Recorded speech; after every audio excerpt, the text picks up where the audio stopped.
mind. Now we see what's right. I'm not black, I'm free. I'm black, we're breaking free tonight. I'm black, I'm black, walking in the light. Melanated, elevated, truth inside. I'm black. Yeah. What is up, everybody? It's Blanche and Chris. Yo, I'm sorry we late, y'all. I'm sorry. Me and Blanche be... Blanche! We'll be backstage talking, y'all. Blanche, we have to get y'all in on our backstage conversation. We can't tell y'all everything, but we need... We need like a Patreon for members only or something. But y'all will blow up our spot because I know how y'all are. Y'all will be judging me. Don't judge me. I think y'all gonna judge me tonight because we getting ready to talk about some serious stuff. And look, if y'all are not mature enough to handle this, I totally understand. But you're gonna learn something tonight. What you think, Blanche? I mean, I think they're gonna. I mean, listen, man. I just think we tackling some real discussions, some real conversations. Just people got to be aware. Or you, I'm telling you, if y'all don't understand what we're gonna talk about, I get it. But let me tell you, keep living, and you eventually will. Keep living. But if you have not already, thank you so much for tuning in, chat, y'all. If you have not already, please like, share, subscribe to Unblack. It is a movement. I was telling somebody on my job about it. Black is the absence of light. And I'm like, no, you got to unblack yourself. And she was white. She said, you know what? I need to unwhite. So all y'all whites in the chat, put unwhite in there too. We unblack and we unwhite. Okay. Unblack and unwhite. It's just a color. It's just a color. Anyway, like I said, if you have not already, thank you so much for tuning in. If you have not already, please like, share, comment, subscribe to our Unblack channel. If you're watching on He is Blanchard or you're watching on Red Pill Brown Girl, go and like and share on the Unblack channel. We are trying to grow that channel. Yeah. And follow it on Instagram and Facebook. If you see any comments, we put some new clips up there. I saw some. I gotta share them to my page on IG. Yeah, no, I'll tag you. I'll make sure. I know he said, were y'all supposed to start at 10? Just asking. No, Walif, yo, we be late, man. JV Chanel, hey, babe. Thank you, guys. Yeah, unwhite. Yeah, the Scrapping Beauty. Yes, girl, unwhite. So, okay. I wanted to let everybody know that's watching, let the cat out of the bag. Blanche has known for some time, but I am going to be on the Whatever podcast coming up this Sunday, you guys. Okay, here's what I need. I need y'all in the chat at the Whatever podcast. I need y'all supporting me. I need y'all shouting me out. I need y'all to back me. We gonna have a good time in Santa Barbara. Okay, we're gonna have some real conversations, some unblack conversations. Yeah, I'll be supporting. Obviously, this is a big opportunity for RPG to really hit a huge stage with the Whatever podcast, and I feel like she's going to go on the show and give a whole different perspective on all this stuff. So it's gonna be epic. I know, but Blanche, let me tell you something. I asked him, I said, oh God, I gotta have my co-host on there. And he was like, they said they are just casting girls, but Blanche, I'm telling you, they need both of us because we're a pair.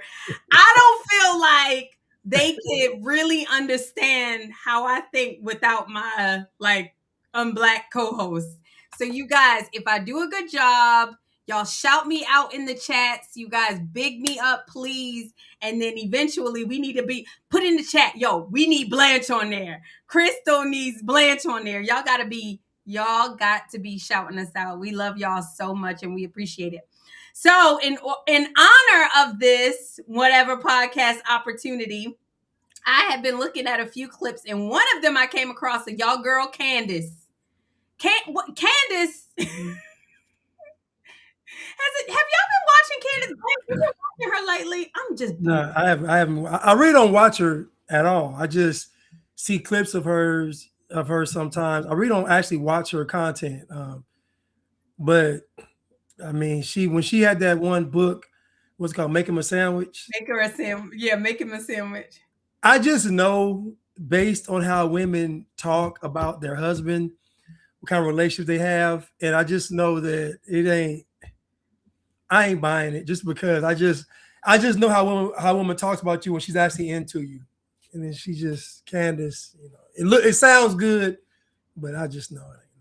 She be acting like her and George are like rock solid. And I'm laughing because anybody who has been married for a long time, y'all watch a Candace and George situation? No. Y'all know. Look, I'm not buying you've it. never been married, but you've been in relationships and you know. I just know how women talk about the men they're actually into. And no, I know the game, man. I know the game, man. Blanche. Also, like, she talks about it that she only knew him for like 2 weeks before they got engaged or something. Listen, knew each other 2 weeks, didn't date, like met that one time in England. And listen, I get it. You got a chance to actually get a white prince. I get it. But the green card. You know what I'm saying? But no, their whole courtship period. No, I'm not. Listen, man. I was born at night. I wasn't born last night.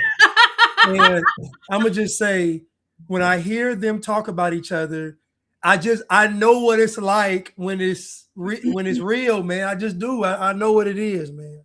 It ain't. Ice and Coco is realer than that relationship. Let me tell you, Ice Cube and Coco are realer than that relationship. But hey, I hope everything goes well only because I love families to stay with their Yes. kid.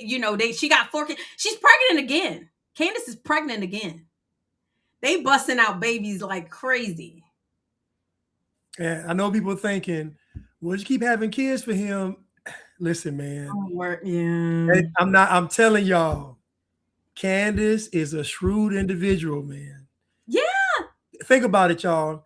Think about how easy it is to appear to be the part because you having children. So think about it. What can somebody say if you're pregnant? Again, you got to think about the optics of it. Think about the branding. Think about all of these things and think about how her being pregnant answers all the questions. She don't get questioned about it because she's pregnant, but I'm telling you, she is a shrewd individual, man. This is a cold game, man. Listen, it's a cold game. Okay, so you, Pamela says, I've known people that got married quick and are still married to this day. No. I'm not saying that they're not going to stay married. That's not what we're saying. You're going to see in this clip how her ideas of marriage and that's what Blanche is saying. Blanche is like the way she's like putting out make him a sandwich, like she's this trad wife, and the way she views their marriage. And all we are saying is keep living, sis. keep living. Listen, man. Keep living. I know the game, man. The game is cold. Blanche always say the game is cold. I tell him, man, I'm married to the game and I'm faithful, man. Listen, I know the game, man. I'm telling you. Hold up. Cam said, Blanche, did you see Stephen A. Smith try to start a mini Civil War rights race over the Lakers signing too many whites? Nah, I ain't seen it, but I'm sure I'm about to find some clips because I know that's some. Listen, man, He don't know black what he want to be. black men, y'all y'all are pathetic, man. Y'all pathetic, man. Y'all are pathetic. I'm sorry, y'all pathetic, man. It's just all y'all do is always crying and complaining, man. Shut up. Go build something, man. Go spend time with the Amish, man. Every black every black man should have to take a sabbatical and go live with the Amish for a year. I'm talking about go live with the Amish, eat like them, dress like them, work like them, talk, don't have no contact with nobody black. A service year for A, sure. a year of pure service. And I hope they put you in the slave quarters. Yeah, y'all got different quarters. They hope they put y'all in the field all the time. Hope they got y'all plowing the field with the mule. I want them to put y'all through hell because Yeah. y'all are too weak and pathetic. It's too much. It's just bad at this point. And for me with him, he don't know what he wants to be. He don't know he's oppressed sometimes, then he's liberal, hanging out with Sean Hannity, but still want to be black. Like Sean Hannity is a billionaire. He ain't thinking about you. And I think Sean Hannity, like most white people, are really trying to prove to black people that they're not racist. But black people are dishonorable. Y'all know in the chat, y'all know how I love our Unblack family because white people give it up. Stop. Cut it out. Please stop. This Please. is what you get. These people are not even honorable at that level. Stephen A., you're hanging out with Sean Hannity, who doesn't even need to speak to you. And then you still think there's racism? Like, stop.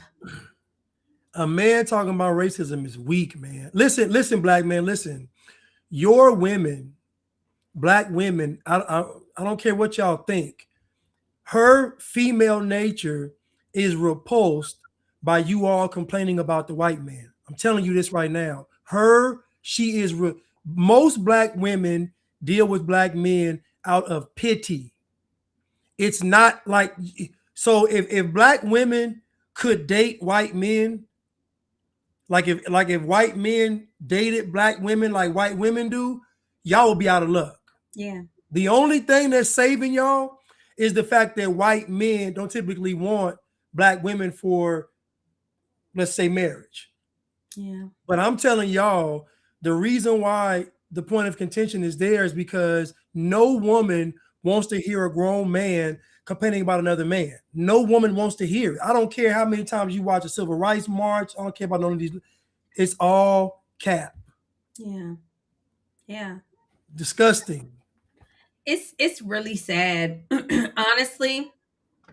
And Stephen A. Smith, he's been invited to the table, been in so many spaces to come from going to a HBCU. He went to my alma mater. I tell everybody, like he should be proud of his accomplishments, but yet and still he's constantly doing this dance to be like, oh, I'm going to be the voice of reason. And then the blacks go off because they don't want to hear reason. They don't want Stephen A., unblack yourself. Forget it. They don't want to hear reason. They don't want to hear any of that stuff. So they slap him right back on to the plantation every time he tries to add some kind of reason. I'm not apologizing to none of y'all, so you can forget that. No. I'm not apologizing for none of what I say. Matter of fact, if you got to apologize for something, don't say it. Yeah. Our convictions are tried and true. We've been there. Yeah, I mean what I say. Yeah, Stephen A. is an actor. Yeah, Remember he was talking about how he is with women. I'm like, Stephen A., you are like that with women because you have money. Yeah. That you don't have there's nothing you're like with women without money. Without money and status, you have nothing with women. He talking like he was some kind of player or something. I was like, Stephen A., stop, man. Stop. Yeah. Yeah. Stop.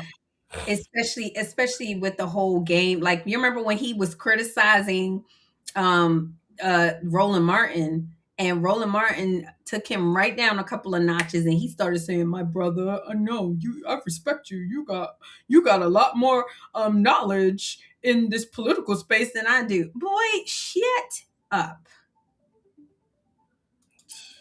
Oh, thank you.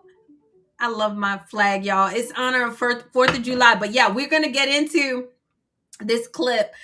Free Blanche from Toxic Black Women. I know, but I he don't. likes black women. You actually like black women, but he can't find one that's No, gonna. no. Listen, I like black women, but I'm Yeah, not about to be no torture subject. I'm not be no test dummy. I'm not about to be tortured. I'm not about to be castrated. I know. I ain't doing it. So We got better. I'll tell him in a minute. No. Speaking of castrated, so we're gonna go over this clip, y'all, and y'all have to promise not to judge us.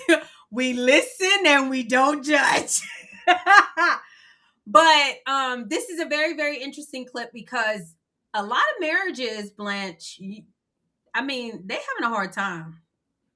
And Yeah. Blanche is not married, but I think you can speak to this a lot. Yeah, I talk about it because I talk to men, and I've never in my life, and I've talked to men of all races for at least I can realistically say for the past 20 plus years. And you get honest conversation in the locker room at a gym. I'm talking to men, and I've talked to white, black, Asian, Hispanic. I've never met a man that told me to get married. Mm. Think about that. And I've talked to guys about marriage for years and not a sing. And I always wait. I always wait for the guy to tell me to get married, and they never do. And that's very telling because most men that are married aren't happy because most men that are married are simps. I'm tell you why I say that. Because most men are afraid to properly vet a woman. Properly vetting a woman is telling her no. I'm not doing that. We not doing like, and most men don't want to do it and put out their foot down because they know if they do it, she might leave.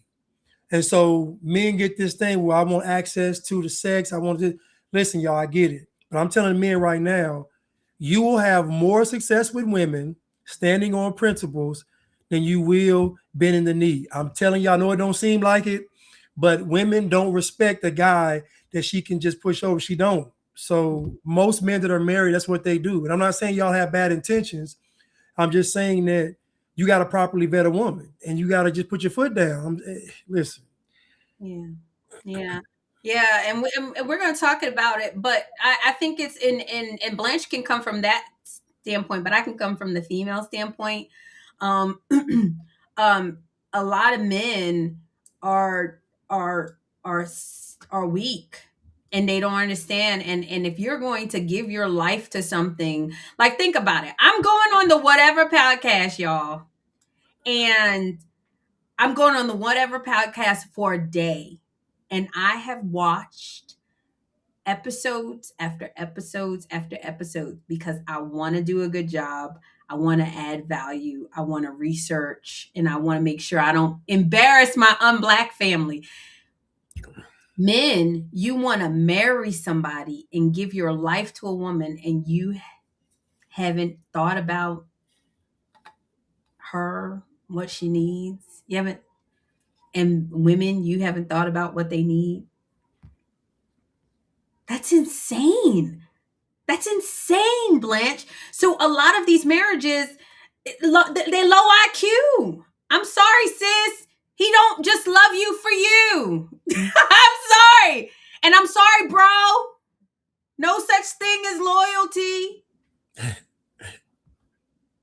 It's the way it works. This is the way the world works. So me and Blanche about to put y'all up on game. We're gonna help Candace Owens out, okay? Let me share the clip. We're gonna help her out with her marriage. George, this is for you.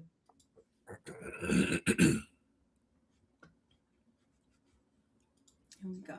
Sorry.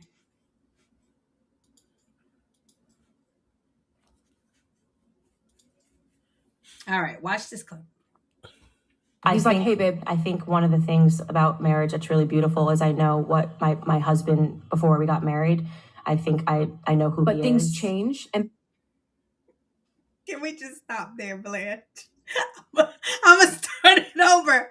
She was married to her husband after 2 weeks. I mean, engaged to her husband before we got married. I'm going to play it again, Blanche.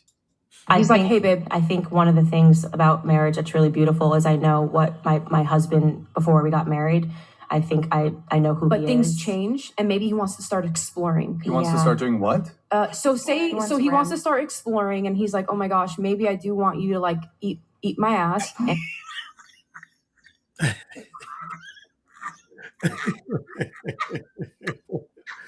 It's funny. Look at Candace's face.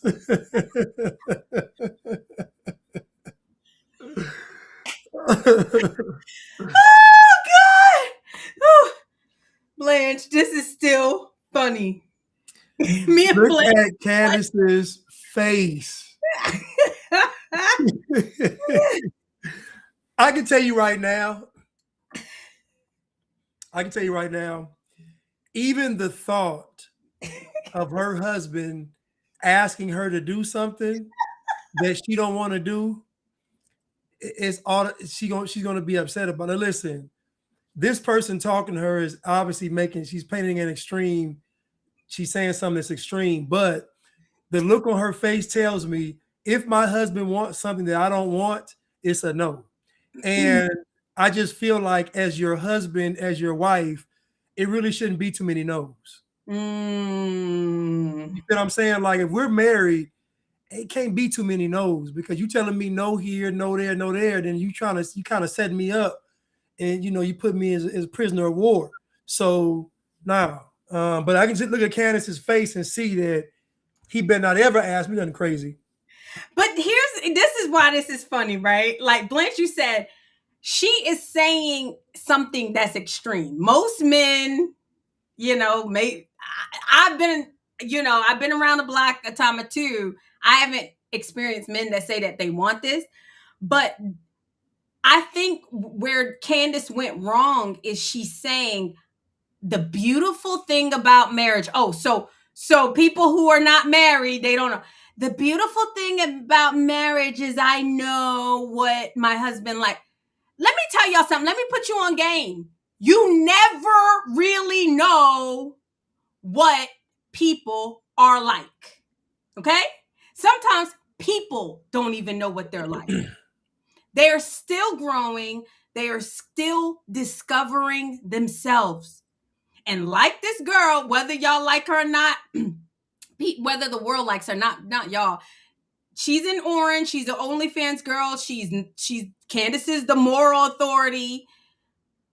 She's telling some truth, Blanche. She's spitting some truth. And I see people in the comments saying there should be a no. And so, I always want to speak in context. So what I'm saying is that I know people that have been married and they realize that their spouse wanted some other things sexually, not things involving other people, just other things sexually. And when they would go to the spouse and they say, okay, well, share it with me, and the spouse would share it, they would shut it down.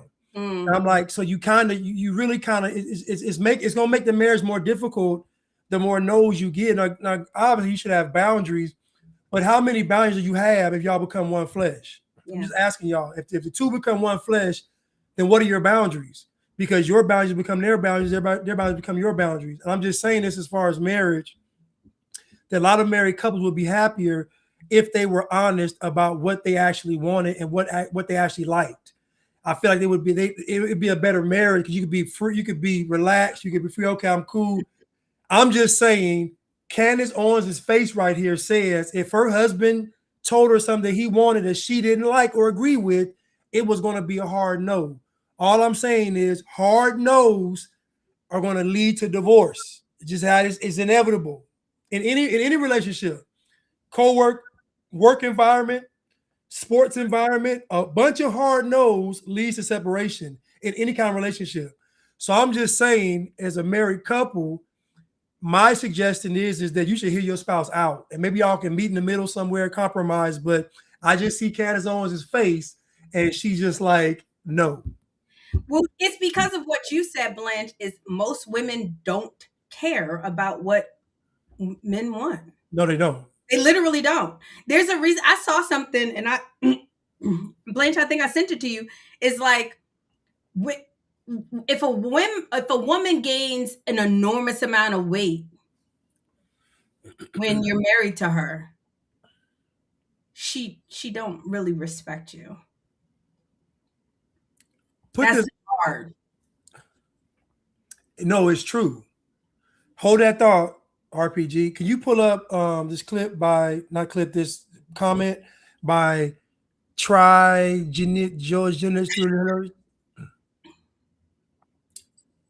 This one, I was married at 23. Yeah. She said I was married for 23 years, and I can't even tell you my wife's favorite color. You never know everything about a person. It's the truth. Let me tell you, me and Blanche were just talking about it. This brain up here, y'all. It's a funny thing. It is. And again, you all, I'm not saying get in a marriage and he got you, or they want you to do something crazy. Yeah. I'm saying that if your spouse comes to you and says, I have this kind of desire, and you are the person they are, think about this now. They only have you as an option, and you're telling them no. Think about that. Think about, I got to live with a no. That with my wife. It's tough. I'm just telling y'all it's tough.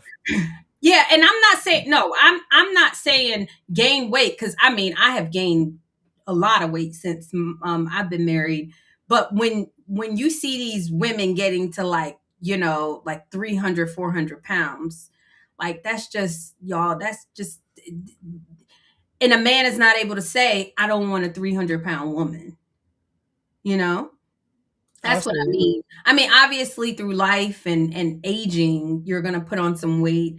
Through having kids, you're going to put on some weight.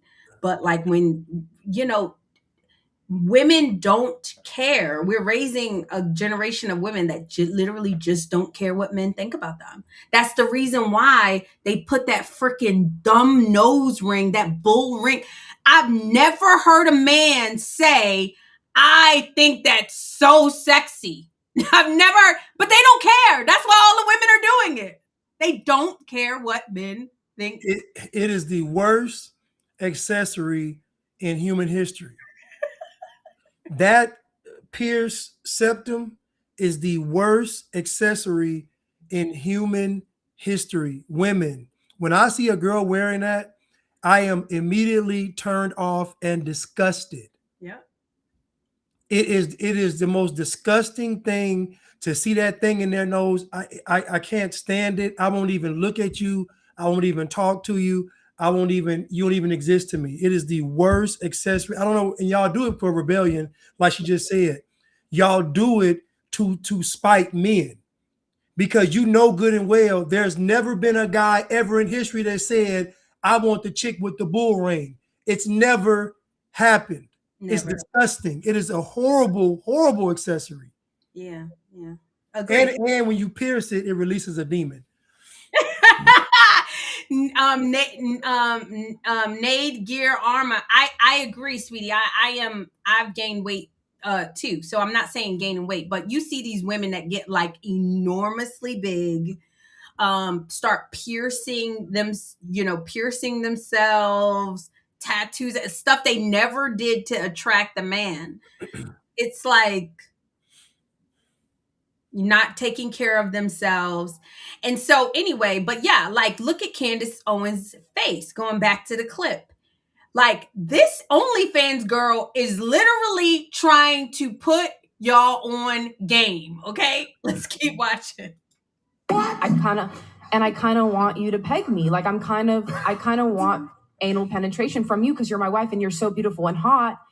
And we're married and we have kids together, and I'm feeling a little bit kinky. And with you, since we have this special marriage and bond, how would you feel if we could just try this out just this one time, babe, please? I think it would probably indicate to me that my husband was involved in some perverse world, whether it was through pornography, that something else was happening on the side, because these aren't normal things that people just think of when they wake up. So like, what's your next move? Really like a strap-on dildo. Okay, right. Well, so what's your next move? What's the ultimatum? He's going to divorce me if I don't peg him. So what's your next move? Crazy. I would think that individual would probably need therapy and not the kind that you give. Okay. Therapy. That's what you need. So you desire to have some spice in your marriage. Okay, obviously not peg. Most guys don't want that. But let's say girls that don't want to do certain things. Maybe it's something as simple as, choking on a banana or something. Like maybe they don't want to do that. Candace says, you just need some therapy. If your husband comes to you and says he wants to get pegged, which is crazy, pause. If your husband comes to you and said he wants to get pegged, you're talking about he's involved in a perverse world. No, Candace, he likes getting pegged. So he's already experiencing the pegging. He just wants you to do it because he wants to share it with you. But he's already into being pegged if he comes to you and says that. Again, I'm saying this. You married this man. He said he wants to get pegged. I know this is an extreme example. I get it. Listen, trust me, I get it. But however, the one girl said, so what's the penalty? We get a divorce? And again, so I'm trying to tell you all is that if you marry somebody and y'all don't have these conversations, because these have to come up in the beginning. See, they got married in 2 weeks. So in 2 weeks, he ain't gonna say, I like getting paid. No, of course. He ain't gonna say that in 2 weeks. So again, when we're about to marry somebody, you should be asking all of the tough questions. What do you like sexually? Does this turn you on? What turns you off? Do you like this? Have you done this? These questions you got to ask, but most folks don't want to ask those questions because they don't come up looking a certain way. I'm telling you, those questions can save your marriage because you may have told the guy no if he said too much freaky stuff, or you may have said yes faster because he said some freaky stuff. Bottom line is, the more hard no's you give in that marriage, in any relationship really, the closer you are to separation. If we're talking about marriage, me giving my life, she giving her life, we giving our lives to each other, getting married under God as a commitment, becoming one flesh, it's going to be kind of difficult to convince the man that this is something that you shouldn't be doing if he wants you to do it. I'm just saying. I'm not doing it, but if he wants it, I'm just saying. But I mean, and I know heterosexual men that, and I mean, they heterosexual. Some of y'all probably in the chats that do the brown diamond is what I was told it was called. I heard it. And look, I think for me is the judgment. Like you're married to this person and you love them and they don't really feel comfortable telling you. And then eventually they muster up enough courage to say, hey, this is what I like. And instead of you like laughing, playing, playing about it, being, funny and flirty about it, and you look at them with disdain and tell them that they need therapy. Like, this is what men are going through. And then these OnlyFans girls are trying to tell you, sis, your man just came over here and told me this. And I'll say this to piggyback off what you're saying. To me, most men don't have extreme requests, and they're still telling them no. Yep. Like this is an extreme example right here. But most men don't have an extreme example like a request of getting paid. They don't.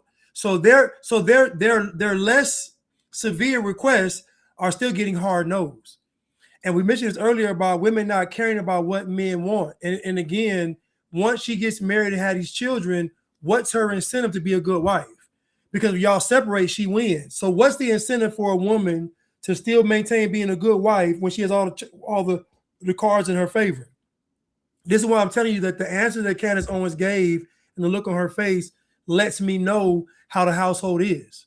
Because for you to say he needs therapy, that lets me know that you don't want to have a conversation about it. You don't want to talk about it. Honey, are you satisfied? What can I do better? Like none of that. You just saying he got to go to therapy. He got to go. Not we got to do something. He got to go to therapy. Not we got to go to therapy. He got to go to therapy. So you already see she's separating herself from her husband's request. Yep. Again, I'm going to say this again.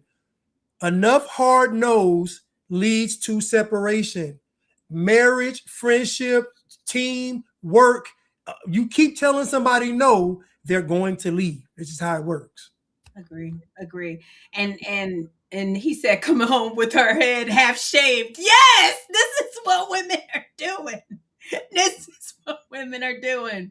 And it's out of control. Let's keep watching. It's crazy. Having sex, I'd rather him go talk to a priest. I'd rather him go talk to another male. When males sit down and talk about, hey man, you should talk to her about this. I'd rather him. No, let me finish my statement. I'd rather him. What do you mean, bros talking to each other about things? That's a normal. I'd rather if I have an issue in my, it's pretty normal. I'd rather go talk to my sisters about things that are going on in my marriage. There's a lot of steps you can take before you talk to a prostitute about your marriage. I've been crazy. Maybe I live in such a crazy. Well, I'm saying, what man is willing to do that? There is no guy that's going to say, hey man, my wife won't peg me. No guy is like this. Listen, her answers let me know how the marriage is. And again, the OnlyFans girl is giving her an extreme example to highlight the fact that most men feel they can't talk to their wives. That's the point she's making. That is the point she's making. Yes, Blanche. I'm so glad you said that. That's her. So again, she's using the pegging as an example, but I guarantee most of these women that are in the sex industry, they get talked to a lot because most of what the man wants to do is to get the stuff off his chest because he cannot talk to his. Just imagine this. Imagine coming home and you can't say what you want to say, but you paying for everything. Oh, God. Imagine coming home, your wife don't want to have sex with you. She don't want to cook. She doing all kind of weird stuff. Because we can talk about pegging, but women do all kind of weird stuff too. You come home, she got tarot cards on the table. Yep. She's talking to this witch doctor. She got some ointment. She's doing all kind of weird stuff. So women do weird stuff too that men tolerate. Yep. But imagine coming home, you paying for all of this, and you can't tell her what you desire. Yeah. I told you that somebody I know specifically, she asked the husband to share with her what he wanted. He shared it with her, and she said no.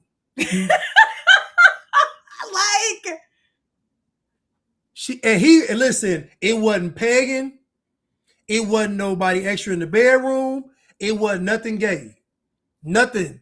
And she still said no. And they have been married for at least 15 years. 15. So that means in the 15th year, he presents something to you. That means he done went 15 years not sharing nothing with you, not bothering you with it, just enduring. And on the 15th year, you still say no. Come on, y'all. The Unfolded Truth says, sounds like a prison. That's what it is. And like you said, it don't even, I know ladies that be like, girl, I ain't doing that. And it be something simple like choking on a banana. They be like, no, I don't do that. No. Stimulated stools is crazy. What he say? He asked her to play the flute, and she said no. Exactly. But I tell you, Tyrone come over there. I know somebody, and yo, I'm not gonna say this. I know people where the person, I'm not going to say the person wasn't doing something for their spouse, and there was infidelity, and the person spoke to the person that was unfaithful, or what, or that the spouse was unfaithful with, and that person was like, yo, my spouse didn't even do that for me, but did it to the other person. Y'all be like, can we just be honest? Are we grown? Everybody grown on here? Come on, Unblack family. It's 10:46. Do you know where your kids are? They should be in bed right now. Y'all be doing freaky stuff. Y'all do. You just don't want to do it with your husband. You don't want to do it with your wives. Yeah, that's usually how it works. I mean, I'm not saying y'all are doing it, but y'all have the thoughts of y'all want it, like y'all want to do it. Yeah. And y'all have done it. And y'all have done it. You just get with your wife and your husband. Yeah, you don't do it. No. Yeah. Sounds like a prison, is like your boy said. Somebody said, the truth unfolded, said, my bro, whom I was in his best man in his marriage, recently told me that his wife has withheld sex from him for at least 90 days. I'm surprised he's still in the marriage. Listen, I know people that have sex once a year, men, and these are guys that are good guys. They ain't stepping, like it's crazy what men are going through at home, and it's just crazy what men are enduring at home. And think about this now. She don't want to sleep with you, and she done gain weight. So she hit with your double whammy. She said, I'm gonna torture you without touching you, and I'm torture you when I touch you. And so this is what men are going through. This is why I'm saying that Candace Owens's responses lets me know that this ain't no real. They marriage ain't really been through nothing, because there's no way she could get these responses. There's no way. There's no way. And it's so sad. And he said they haven't even been together 2 years yet. So it's going to end up being a whole year. And it's so sad. And a lot of women are like proud of it. Like a lot of them are proud of it. And men are, satisfying themselves through masturbating and, through corn, and all for people to tell them, oh, well, you have an addiction, and oh, you shouldn't do this. Like, you are asking somebody to deny a physical need. Let's talk about Maslow's hierarchy of needs. You are asking somebody to almost live without food, because that's where sex is, food, just because you have a headache. Y'all better get it together. I hope y'all Unblack family not out here doing this. And I'm telling you, it be the whites too. It don't even be blacks. It's marriage. Listen, it's marriage. Listen, it's marriage. It's marriage in a Western society. That's what marriage has become. And I know plenty of men that say, oh, the last year of the marriage, we didn't have any sex, or I hear horror stories about all these married men I talk to. They all say the sex is going to change. That means they're not having sex. And to me, it's sad, because married men are the ones that drive all of this sex. It's married men for the porn. It's married men for the prostitutes. It's married men for the OnlyFans. It's married men for the strip club. Like, it's married men that dominate the sex industry. It's married men. Why is that? Why are married men driving up all of this stuff, and they have a woman at home who they have access to? I'll tell you why. Because they're like Candace Owens. They're feminists, but they're playing like they're traditional. Oh, Candace Owens always having kids. No. These answers she gave lets me know this woman, this OnlyFans girl, is telling her that your husband can't talk to you. This is what she's telling you. Your husband can't talk. He'll tell me truth before he tells you the truth. And it's true. He will. Not saying that he is. I'm saying that a man will tell a complete stranger that's a woman his deepest, darkest secrets about his relationship and his marriage before he tells his wife. And then when he leaves, or she leaves, people looking around confused. We saving marriages today. Blanche, we saving marriage. Listen to what this OnlyFans girl is getting ready to say, the exact same thing that Blanche said. Let's keep watching. Steps that you can take from we're having an issue in our marriage to my husband's at a brothel right next to a prostitute talking about issues. I think actually, let me just step in really quick. I do think, though, I would like to redirect the conversation, because I do think it's probably a very small portion of people who are married are seeking to bring in a prostitute for the husband. It just seems like such a small kind of what's up, really quick? Statistically, married men are actually the highest number of clientele for prostitutes. Yes. And that's why I'm saying, please listen for me. I'm literally telling you guys, males come to us and say all this stuff, which is like, they're first scared of you guys because how you might react. Two, they feel like they can't be honest and open with you guys. That's why they result in coming to places like just that. so you guys know, that statistic doesn't mean that the majority of married men go to prostitutes. So I didn't say that. No, I know. I'm just letting her know. But she said, like, yes, like it was if it was a debunk. I think what no, he's saying is that the majority of married men Nice. don't turn I'm just saying, like, to prostitutes. a So lot, there might be a small married men, is contingent, what I'm and they saying, might be majority right? married. That's what I'm saying. Yeah. She majoring in the minors.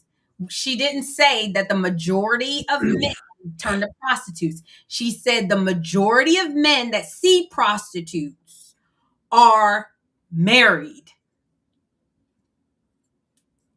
Yeah, and again, what nobody wants to discuss, and this is for conservatives, what nobody wants to discuss is what the modern woman is.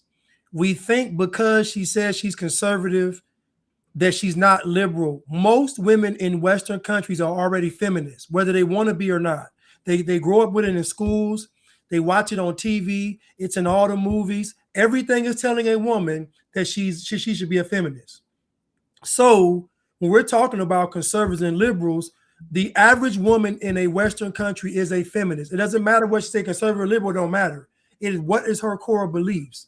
I'm saying that these OnlyFans girls are painting an extreme example, but the point they are making is that these men, even the ones that don't come to us, even the ones we don't see, even the ones that don't cheat, even the ones that are at home every night taking care of everything, those men still feel like they don't have a voice.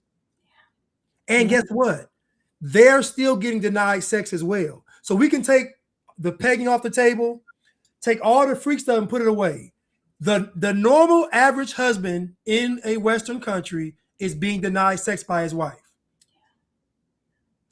Hold up. He ain't asking for nothing freaky. He just wants to be intimate with his wife, and even he's getting told no. Now, we can dance around this all we want, but this is a major problem because conservatives don't talk about this kind of stuff. They talk about being married, but how happy is the marriage? I'm going to say this right now. If your husband is not happy, your marriage don't count. Facts. It don't count. So when I talk to a man and he ain't happy at home with his wife, that don't count as a marriage. It don't. Because if y'all supposed to come together and under covenant under God, if he's unhappy, then you should be unhappy. It should be both y'all unhappy. We got to come to the table and figure this thing out. But for the woman, for the wife to be walking around, none of this is wrong. I ain't got to sleep with him, and he gonna pay for everything. I ain't got to tend to his needs, and I get all of this. Man, come on, man, stop. Yeah, and most of y'all don't cook anymore. You don't clean, and you don't want to have sex. And I honestly, like, thank God that the world is just so wonderful now, and we live in Western civilization that we don't have to work on a farm anymore, and most of our food is at the grocery store, and you know, we can hire a cleaner. I know guys that will hire a cleaner. They will do anything for their wives just to make their wives happy. And unfortunately, we do not have women that will do anything for their husbands just to make their husbands happy. And a lot of times, like Blanche said, it's not even the pegging. It's not even the kink. It's not even that. It's, can we do it twice a week? But I heard this girl say, twice a week. If you say, and someone said, oh, well, how much is sex is good. I don't know. That's between you and your marriage, right? But I remember this lady saying, I have sex with my husband twice a week. And the other lady said, there's 4 weeks in a month.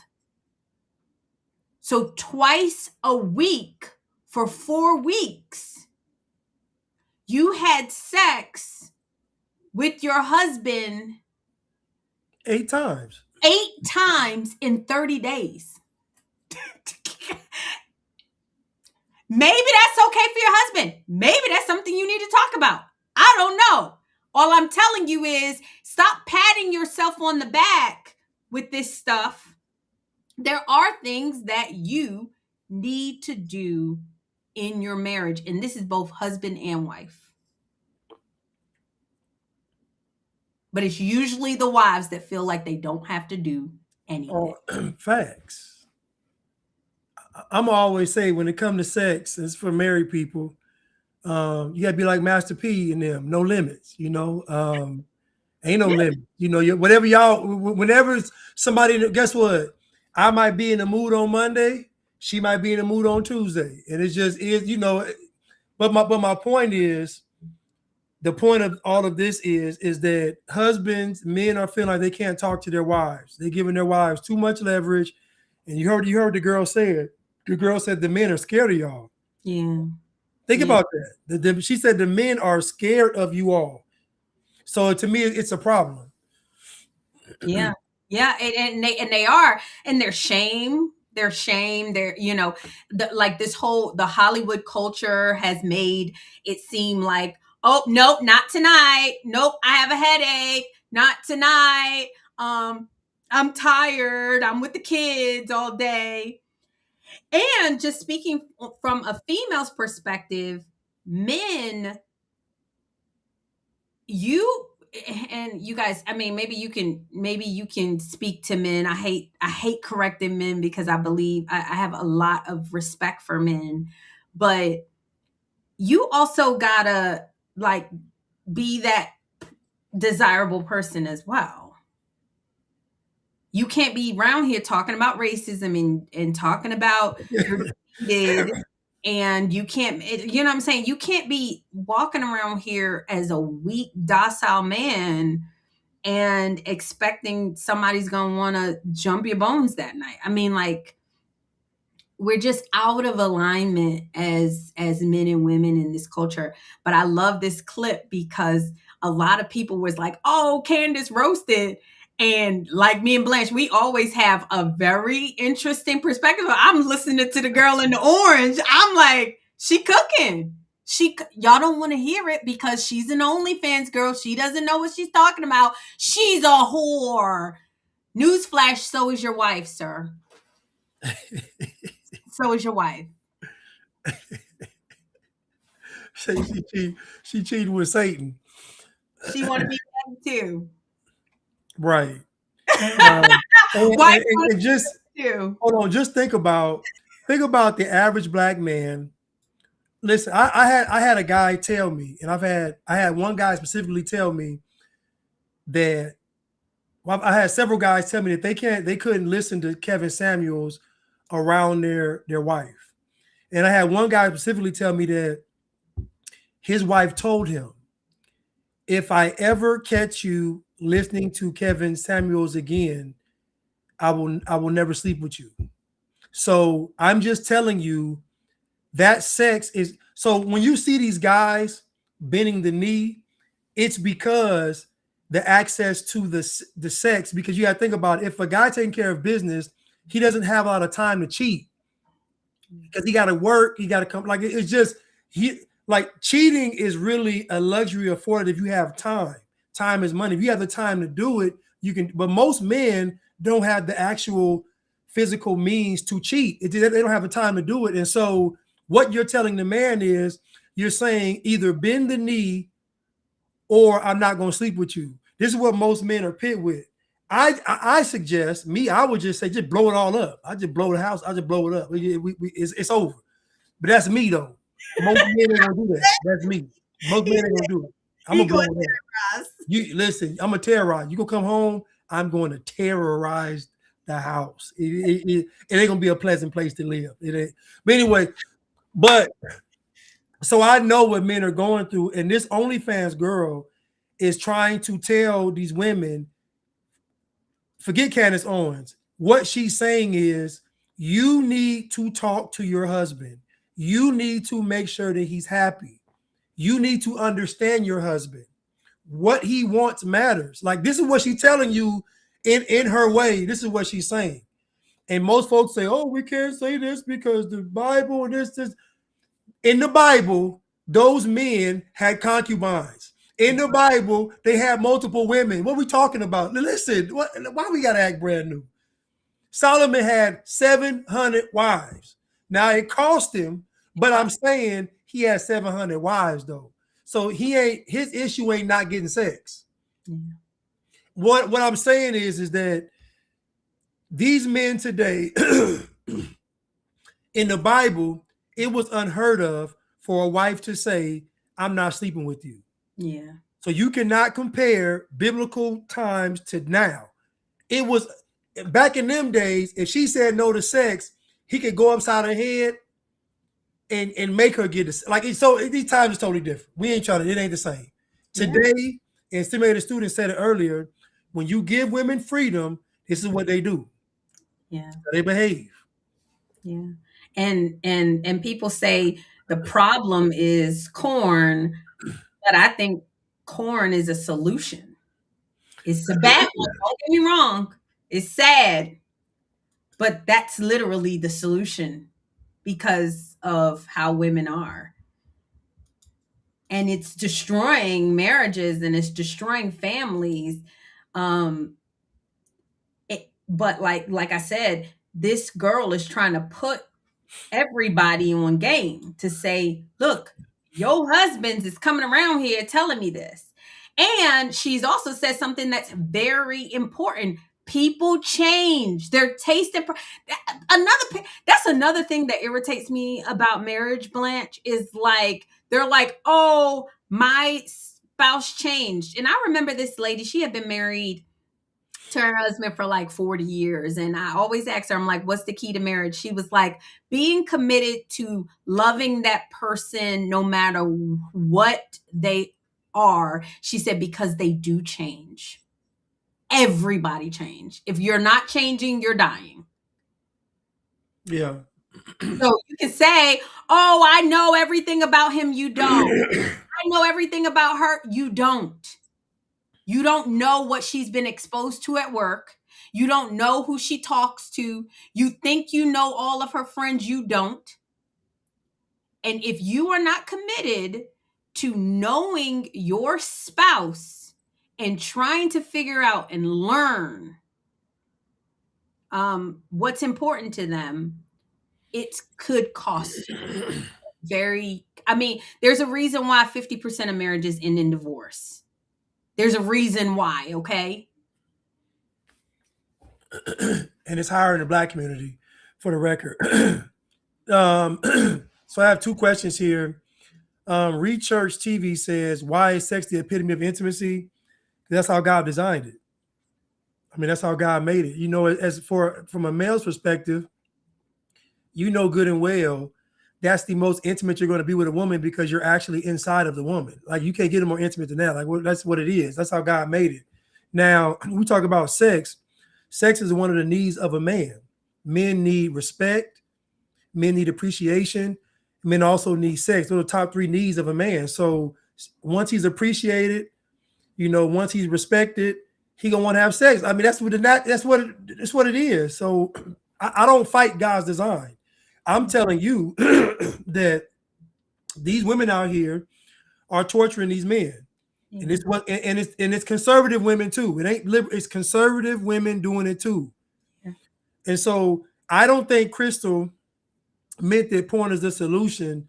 I think what she's saying is that if a man's being denied sex at home, what is if he's not going to get a prostitute, he's not going to cheat on his wife, and he's not getting sex at home, what do you think he's going to do?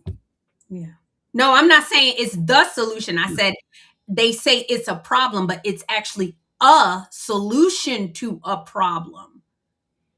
Yeah, whether we agree or not. Yeah, it is, Or because not. if he ain't gonna cheat and he gonna stay with his wife and he ain't getting sex, what's he gonna do?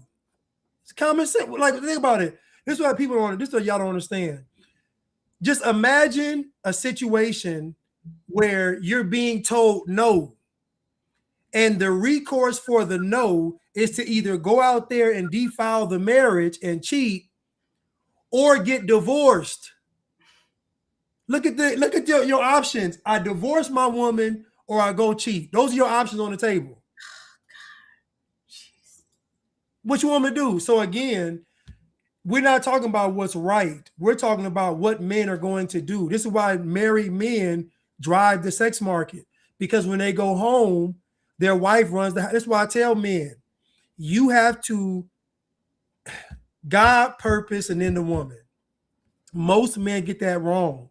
So when they enter into the marriage, they're already entering in a bad situation. It's a bad deal in the first place because you never vetted the woman properly. And now that you're married, you got 2 kids, you got this house, you got these cars, what you gonna do?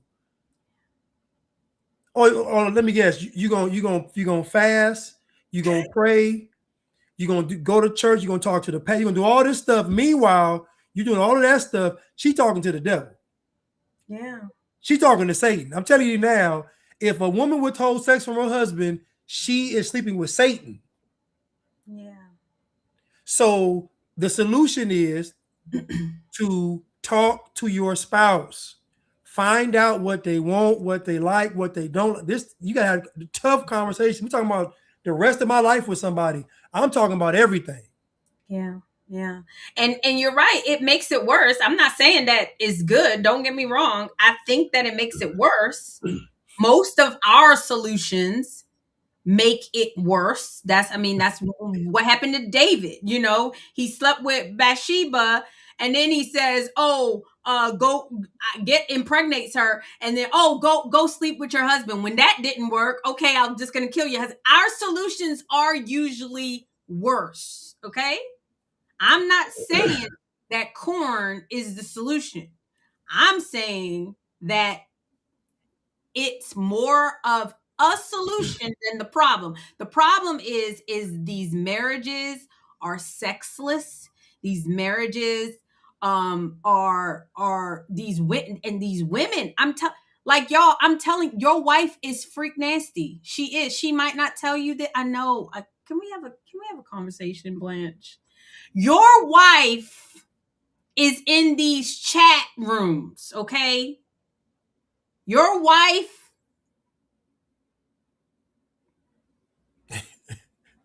that's your wife, y'all. Your wife is in these chat rooms, okay? I remember this girl, she was telling me she was a stay-at-home mom. And so she had joined this moms group. I'm not even going to say what the moms group is. And she ended up leaving the moms group. She said her exact words is, "These women are horny." That was her exact words. She was like, "I gotta go." So the problem is us not talking, us thinking. This woman is telling y'all, trying to put y'all on game. This OnlyFans girl trying to tell you that yes, he loves you. He thinks you're hot. He thinks you're beautiful, but you stuck up. And let's keep it real. You only stuck up with your husband because when Ray Ray come by, Blanche. Listen, it's a cold game. And I see some scenarios about the porn. Listen, I don't suggest anybody watch porn. No, of course not. I'm saying, and what she said was, the problem is my wife won't sleep with me and I'm taking care of everything. So we have a dilemma. Not my wife got sick, she's ill and can't do something. No, my wife is perfectly capable of doing it and she says no.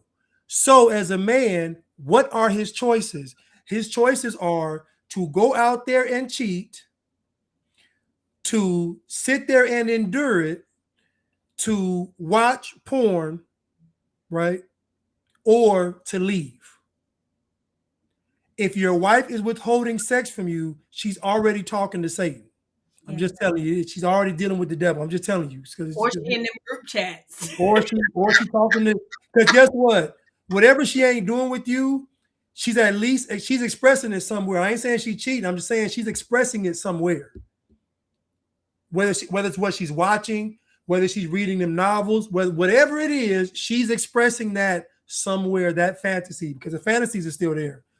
I'm saying, but this girl is saying that you should talk to your spouse. And this is not about this is not about sex. This is not what this is about. Because y'all gonna try to simplify this. It's not about sex. It's not about sex. This is about your marriage. What is a healthy marriage? What is a successful marriage? What is a happy marriage? This is a component of that. But the real issue is, do you care about what your spouse wants? Do you actually care if your spouse is happy or not? Do you care if your husband is happy? These are the questions. We can get rid of sex and everything. Do you care? That's the question. And I would venture to say that most women don't care what the man wants. They don't. Yeah. So if she don't care what the man wants, how in the world could it be a happy marriage? It can't be. He ain't stupid. He knows. You know how many men? I'm gonna do it. Listen, y'all. I want to be in front of an auditorium. I'm gonna do this. I'm gonna say, how many men? Ain't no women in here. Raise your hand. If you made the wrong choice, get married the woman you married. I guarantee most hands will go up in the auditorium. Most men gonna raise their hand. My husband said, "I'm spoiled." Yeah, we freak nasty, y'all. But guess what though? Y'all married. You heard her husband said, "I'm spoiled." How many husbands have y'all seen the chat say I'm spoiled? We got married men in the chat. How many married men have said I'm spoiled? Which is what married men should be saying. I'm spoiled. Why should be saying both of y'all should be saying y'all spoiled? We spoiled. It should be spoiled on both ways. Y'all should be spoiled riding with each other. Should be. How many men have y'all heard in y'all life say, I'm spoiled? Okay. They said, Doug Johnson says sex is used as a weapon. It is. It is. It's so sad. It's so, and you know this prototypical men, Blanche, when you see them. They look like they're withheld, like sex is being withheld from them. Like, let me tell you, and women don't even understand the power that they have in sex. Let me tell you, your man walked different. He talked different. When you, you don't understand. They walk and they talk different. And the power that women have in that, and for them to just be so, and like you said, the conservative ones are just the worst. The conservative Christian ones that you want your man to go pray about it and take a cold shower. Like you're probably the most evil one. You're probably the most evil, because a non-Christian man say peace. Okay, Disco said he went elsewhere. Okay. Look what he said. He said, when my wife withheld, I started going to strip clubs and cheating. Period. Keep in mind, I started going and cheating, meaning he wasn't doing it. Nope. So I'm trying to tell y'all is that what we're asking men to do, men of the Bible didn't have to do. Nope. They didn't have to do it. Men in the Bible putting up with a woman talking about she ain't finna have sex. What? Somebody said earlier she gets stoned. Exactly. She would probably get stoned for withholding sex. So what y'all are asking the modern man to do, you've never seen biblically. You haven't seen it. You have no frame of reference to say, what does a man do when his wife says, I'm not sleeping with you? What does he do? And the Bible says you can divorce for infidelity. So imagine these women out here withholding sex, not cheating, just so he'll leave. Yep. That's how cold the game is. They'll withhold sex from the man just so he'll cheat or he'll leave. Either way, she gonna win because she gonna say, if he cheats, I'm leaving. If I withhold the sex, he's leaving. Yeah. So you got women thinking like this. And what do y'all want the men to do? Because I'm gonna tell, I already made peace with God. I say, listen, Lord, if she play with me, listen, I've already talked to God about that. So I said, God, do your best. Because I'm telling you, I'm not gonna be terrorized. I'm telling you, I ain't gonna do it. Lord, I ain't gonna do it. These women going on girls' trips. These women going, and like it's wow. I'm telling you, your wife is a freak. Tell him I said it because I know it. Candace Owens is a freak. Okay, so she's sitting there saying into a beautiful thing about marriages. You know what your husband like. Da, da, da, da, da, da. Most men have not figured out what women like either. Your wife is a freak. And if y'all are not talking, that's to me, Blanche, I love that you centered it around that, is like you're missing the point. If you think this conversation is about sex, you have missed it. Y'all are not talking.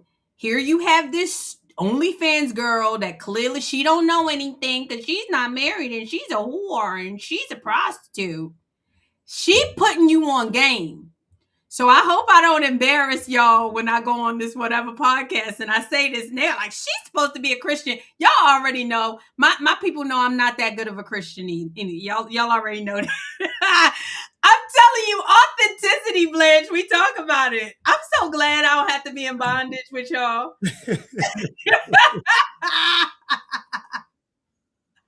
I'm so glad. Authenticity, Blanche. Hold on, you gonna finish the clip? Oh, I think it's done. That was it? Yeah, hold on. Yeah, I think it was done. Hold on. I can go back. At that. Okay. I think that's a good reason to have. Yeah, it was done. I mean, there's a longer one. Shout out. Go watch this episode. Go watch Candace Owens' episode. I think it's like 3 hours long. Y'all, the Whatever podcast is like 8 hours long. I'm gonna be there for 8 hours, y'all. And y'all gotta stick in there with me, okay? Y'all gotta be in the chats, the comments. And Blanche, we gonna get you on there because I can't be without my co-host. But y'all, please watch on this Sunday. I'm super excited. I am gonna be on the Whatever podcast, and we gonna have these conversations, and they're gonna be like, "Oh, she's supposed to be a Christian." I'm so glad that I am not the Christians that y'all are, because let me tell you, these husbands is walking out on their marriages in the church, Blanche. Are they not? Oh no, listen. The church is probably worse. Sleeping with the deacons and the deaconesses. I'm telling you all now, these women have been consuming feminism their entire life. So this is not a one-off. These women that we see today, 30s and 40s and 50s, have been consuming feminism their entire life. It's going to take something intentional to say, I'm not going to focus on this. I'm going to focus on my husband. Mm-hmm. And so this clip, again, was not about sex. This is about, does the woman care about what her husband wants? Happy life, happy wife. Most women believe that. Yeah. Happy house, happy spouse is not a popular saying. And that lets you know the mindset of most women in these marriages. Now, I don't absolve the men, because the men are really not vetting these women, because they're acting like, what's the word? Like, here goes the thing, right? Most men don't have a whole bunch of sexual partners. I know it seems that way, but it's not true. Only the top, they've done studies on this. Yeah, it's true. The top 20% of men sleep with 58% of women. Yeah. The top 20% of men sleep with 58% of women. So that lets you know there's a huge imbalance in this whole dating market as far as sexual access. So imagine a guy that's that 80%. When he finds a woman one of his driving forces is the sex, because you got to think about this is when you're young. Listen, we I don't go through all this, but the driving force is the sex. And it's okay though, because if a man's being satisfied at home, he'll try to go out and conquer the world. So it's a good motivator when he goes home, when his wife actually respects him and honors him. Like you said earlier, he puffs his chest out. He's ready to take on anything. So it's a reason why we're designed this way. Yeah. But to just say he need to go to therapy and he need to go talk to the bros, that lets me know you out of touch. Because if your husband is coming to you with something as serious as that, you should be able to have a conversation with him. You should be able to talk to him. He should be able to come to you and be confident that he won't be ridiculed and rejected. That was the point the girl was making. Like, if he comes to you, you're going to reject him and shun him and make him feel bad. And then we got this whole depression thing and all that stuff. That's what she was saying. And so Candace fell right into it. Oh, go to therapy. Just go to the bros. Talk to eat this sandwich. Stop. Yeah. Oh, he's been, some sexual perversion. Okay. Well, welcome to America, because everybody. I remember, y'all. Oh God, I don't want to embarrass this person in my life.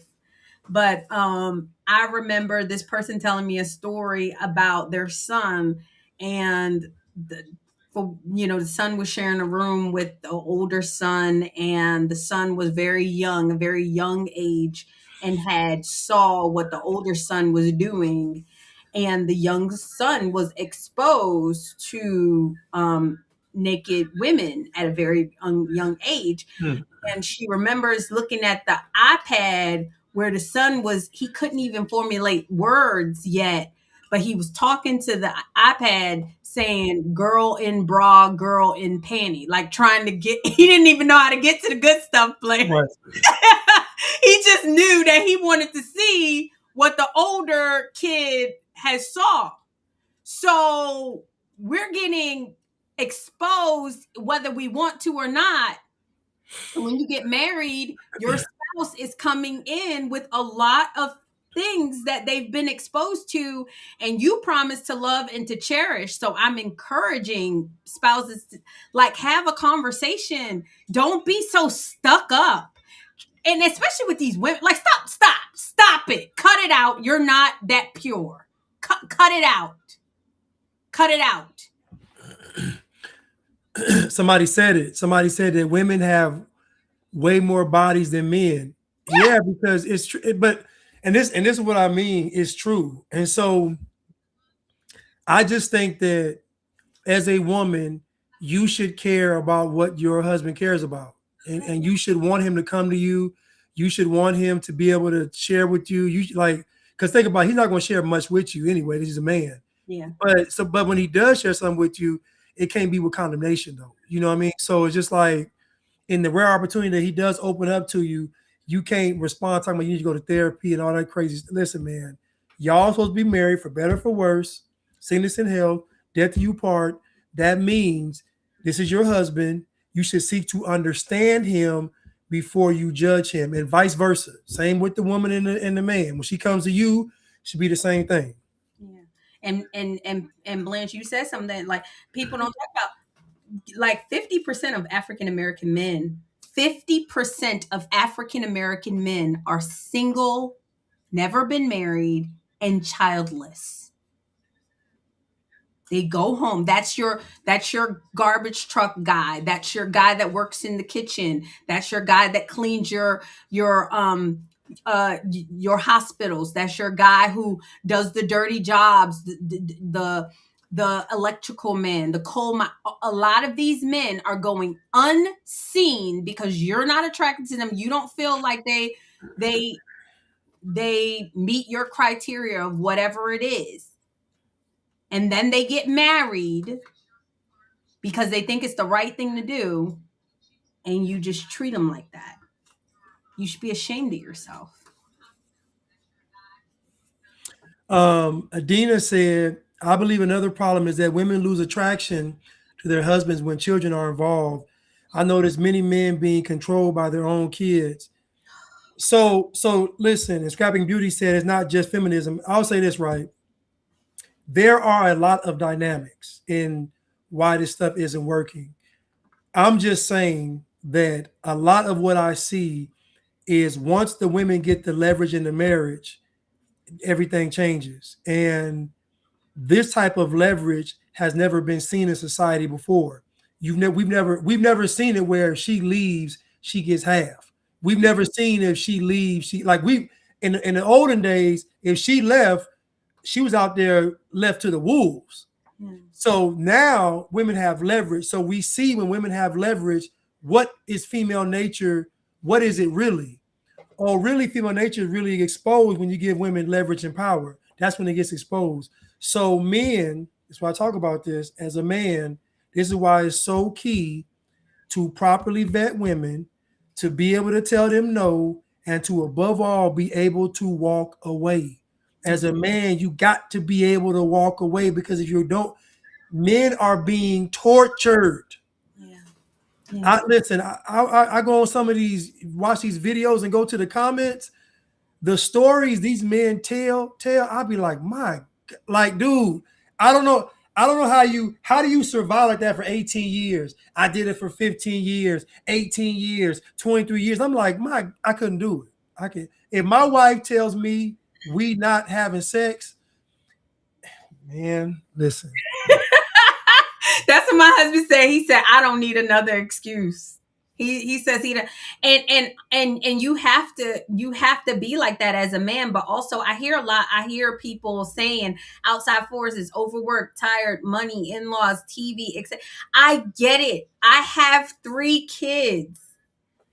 Y'all, you have to, just like everything else, prioritize what your spouse needs, because them kids are going to grow up and they're going to say, Mom, I'm going over such and such house, or I'm going over, and y'all stuck with each other. Kids don't care. They don't care about you. They don't care if you grow old by yourself. You gotta prioritize that person you made a commitment to. However best you gotta do it. Do it quick. Hey, I got a little cookie for you, or I got this. Flirt with them. Be kind to them. Like I'm always flirting with my husband. He'll tell you, like, every conversation turns into something nasty. I'm just saying, right? Not because I'm old. It's just you have to do it. You have to do what your spouse needs. Yeah. Just saying. This is good stuff, you guys. Y'all listen. Or y'all judging us. Stimulated Student said, my uncle said, give everything the time it needs, and you will have time for everything. Ooh, that's good. That's good. That's good. That's good. And that's what she's talking about, prioritizing. Again, this is my belief on marriage. When y'all decide to get married, it's us against the TV, the feminism, the world. It's us against all of that. So I'm just saying, the OnlyFans girls, the prostitutes, the strippers, the sex. You ever notice? You never hear the hoes say, "Ain't no good men out there." Never. They never say, "Ain't no good man."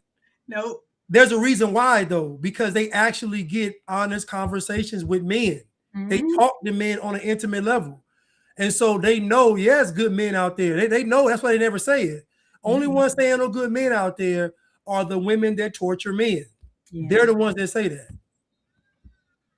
It's true. It's lots of good men. I mean, I love men. I think men are just, they're made in the image of God, like, truthfully. And I think that once you begin to understand them, and I think women don't understand how much men do for us. Like, everything they do is for us. Literally everything men do, it's for us.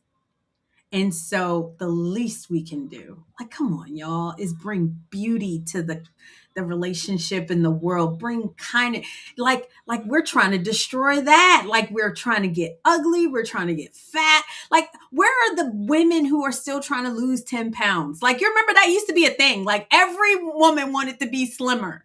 Like and now this whole body positivity, and we're trying to force it down the man's throat, you know, the piercings and tattoos and the weed smoking and the shaving the head. It's like, come on, y'all. Men are trying to work to make this world easier and better and for us while we just destroy it. Like, can we stop?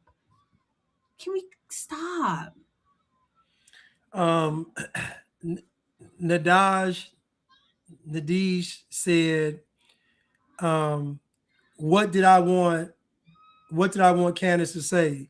What I wanted Candace to say was, I never want my husband to feel like he can't talk to me. I never want my husband to feel like he can't communicate with me. I never want my husband to feel like he can't come to me with something.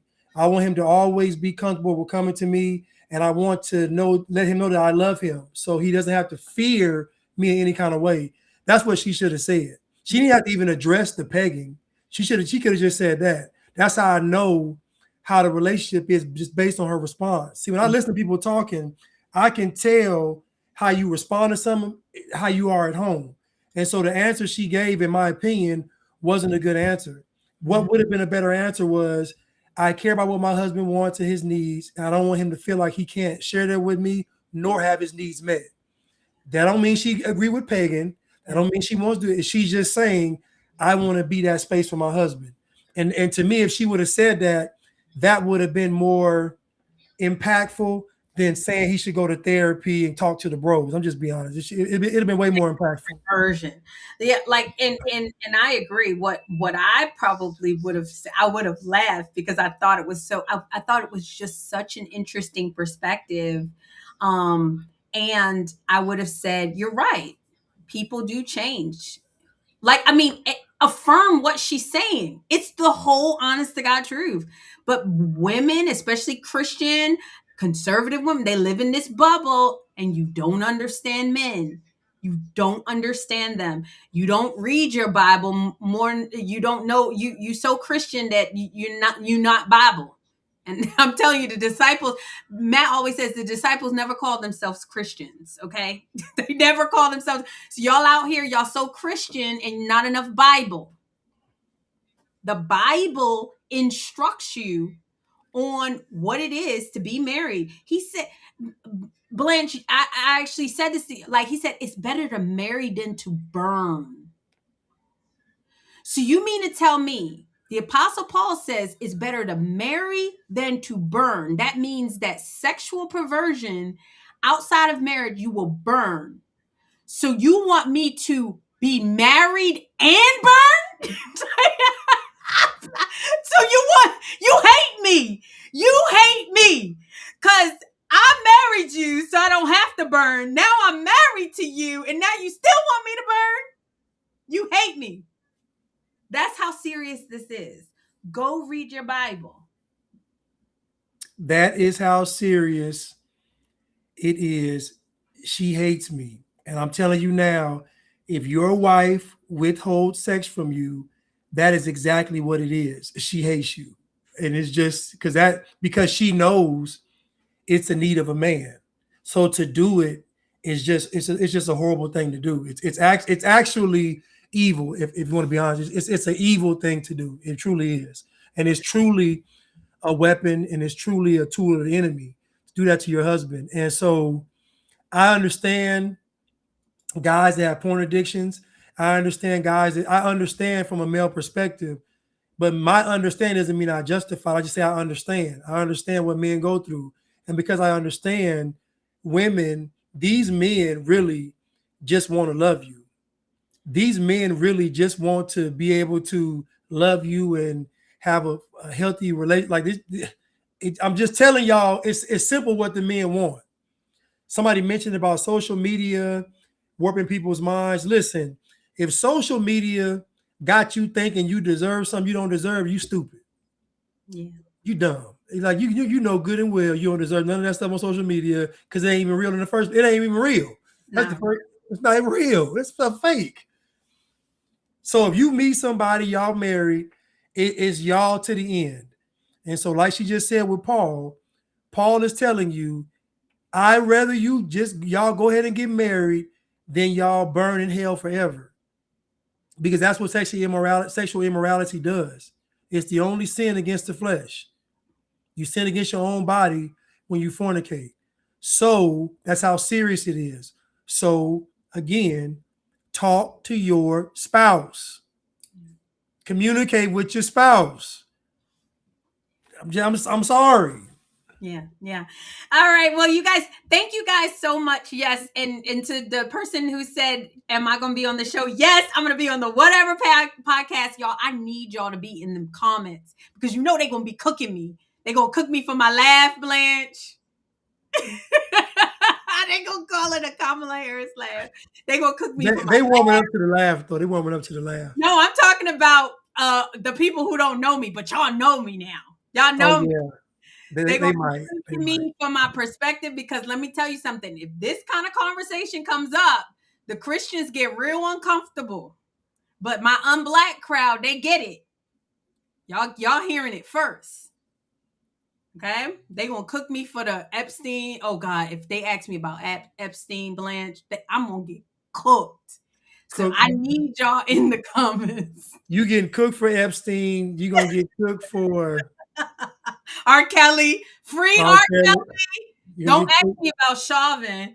Hashtag free Chauvin. You gonna get cooked. I'm gonna get cooked. So I need y'all in the comments helping me out. It's gonna be on Sunday, y'all. I'm gonna be in Santa Barbara, California. Y'all, hold on, put in the chat which chair you think I'm gonna be in, Blanche. Which chair you gonna think? Oh, I think you're gonna be in. I kind of envision you closer to Brian. Okay. Maybe. I feel like you're gonna be. I don't know. I feel like you're gonna be closer to Brian. Okay, we'll see. I got a feeling. We'll see. Yes, free Chauvin. Blanche, how you feeling? You want to go over a different clip, or how you feeling? Oh yeah. What else we have on the docket? On the docket, we were going to talk about the Haitians, and we were going to do. Oh God, do you want to do the clip from the new Black America? You want to do that? Let's do it. You got it? You want to pull it up? It's up to you. I got it. Let me pull it up. Okay. So these are friends. So we're going to try to be nice. Shout out to Lala and Carmen. If you have not already followed the new Black America podcast, I know we're Unblack. You know, our crowd, we Unblack. But it's still pretty entertaining what the Blacks is talking about. Because it don't matter. Blanche, we always say it don't matter if they're conservative. It don't matter if they're liberal. It don't matter if they're Republican. Don't matter if they're Democrat. If they Black. And so the new Black America podcast, love on them. They still Black though. They're still Black. They still Black. We are going to be living in a communist hellscape. Landlords' days are over. Tenants are in power now. Ooh, that's a good one too. This ain't it. That ain't it. But that's a good one too. You want to react to it? I haven't seen it.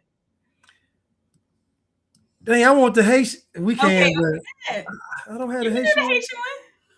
Oh, I can pull it up. You got it, because I think I may not have it. Ooh, that's a good one too. We can do this one. That's fine. It's up to you. Okay, let's do it. Let's do this real quick and then. Okay. We are going to be living in a communist hellscape. Landlords' days are over. Tenants are in power now. It's a business. People don't get it. This is a business. It's not a choice that you think this is for free. My property tax on a small little building is $35,000 a year. Divide that into 3 apartments. That's $1,000 a month. I had to raise their rent twice. Now the tax is going up again. I think that the problem here is nobody is actually addressing the issues of Americans because we're worried about foreign countries. We're worried about all the wrong things, race, but we're not addressing actual issues. They want us distracted so we don't realize that we are all, first of all, left or right, we're all suffering. Yeah, okay, no, we all totally. can't afford nothing, so they're keeping us distracted, and then they're putting these terrible pics in our face and like, hey, we'll give you free, we'll freeze the rent. But what's happening here is that like small property owners that have maybe a couple properties are going to be hit so hard with these taxes, and instead of being able to distribute it to their tenants, they're just going to have to eat the cost. And that is the whole point, is to get these people to default on paying their taxes so the state can seize their property and maybe sell it off to BlackRock, maybe keep it, and then now you're living in state-sponsored housing.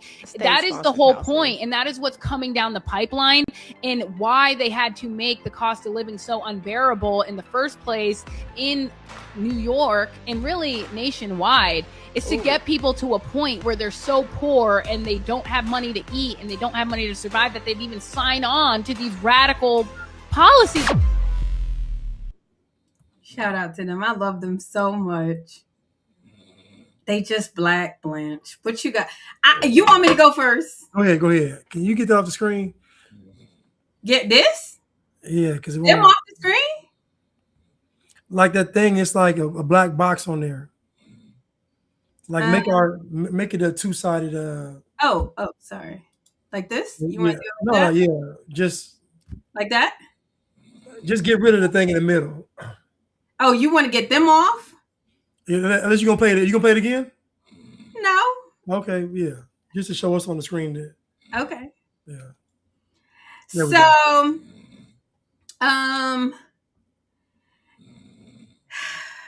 go ahead. I hear what conservatives are saying, right?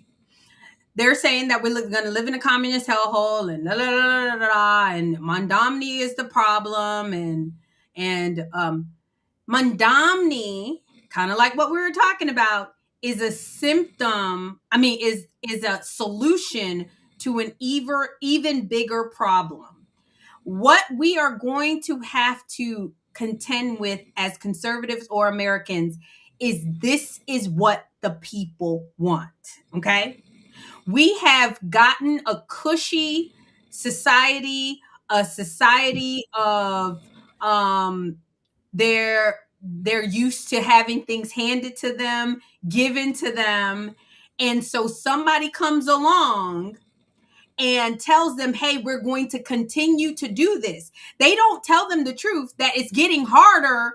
It's only getting harder because people are not doing, they've broken the social contract. The social contract is everybody goes to work, everybody pays taxes, and then at the end of everybody working and you get married, you have 4 or 5 kids. Hold on for 1 second. Look, I'm cooking. Hold on, Blake.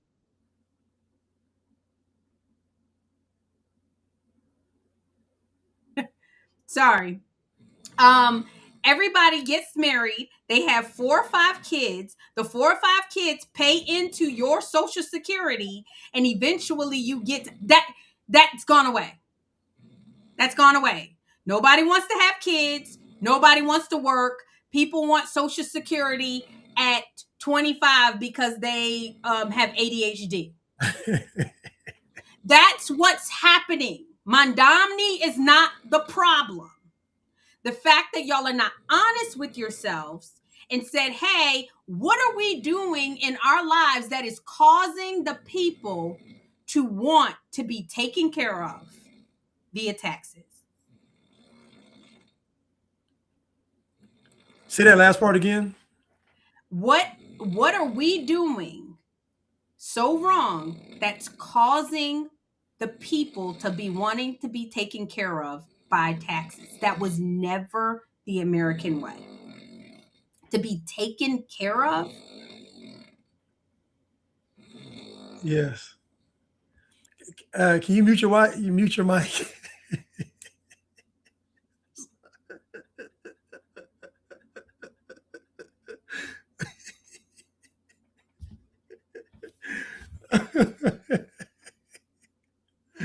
Yo. So I think the biggest problem we have in America is that socialism / communism have become a part of mainstream American culture. And it sounds good to say that landlords can't raise the rent. This next generation, this is what they're on. This next generation is on socialism. Take care of me. I shouldn't have to work. This is a trend that's been going on, and it actually got amplified during and after COVID. It's on hyperdrive. And so, honestly, Mom Donnie was voted in. And the sad thing is that that's what people want. We've seen this. Black people have been pushing the culture for decades, and Black folks are, based on studies, they prefer socialism the most. Yeah. So we know that mainstream American culture that's what it is. And so the landowner is demonized, the business owner is demonized, the landlord is demonized, the CEO is demonized. Anybody that is creating something that either employs or houses or anything, they're demonized. So what you're saying is correct, and this is what they want. And so you gotta blame yourselves, because the traditional American way, the parent with the house and 2.5 kids, the cat and the dog and all that stuff, y'all said it was racism.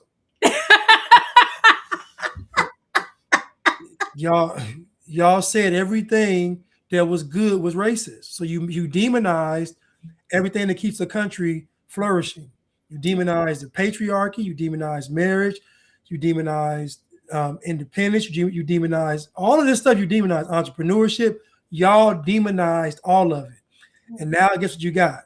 You got this man in that clip trying to explain to you all that his property taxes are $35,000 a year. How is he going to pay for that property tax if you all aren't paying the rent? Oh, I get it. You want him to take a loss. So if he takes a loss, he won't own the building, and you're going to be homeless. Oh, no, you won't. You're going to be in a project provided to you by the state. Yeah.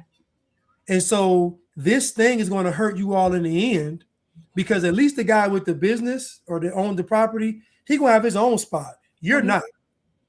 He probably owns other properties, has a house, whatever. He going to be straight. You're not. And so y'all created this monster. Y'all did. And when I hear you all talking about, well, I know America's racist, but that's your problem. Yeah. We know America has a racist, that's your problem. Whenever y'all concede on these talking points of how bad America was, this is what you get. This is what you get. This is why I tell y'all to stop saying it. Stop agreeing that slavery was the worst thing. Stop saying that segregation was the worst thing. Stop saying all this stuff, because this is what it leads to. They're justifying all of this because y'all get on TV and say, we know it was bad. We know we got no. It was beautiful and y'all ruined it. That's what y'all should be saying. Yeah. It was wonderful and y'all that's what you should be saying. So I agree with you that this new generation, this is what they want. Yeah. And it's not just New York. No. All these Democratic liberal major cities, they all the same way. It happened in Colorado just this week. Colorado, the whitest of the white.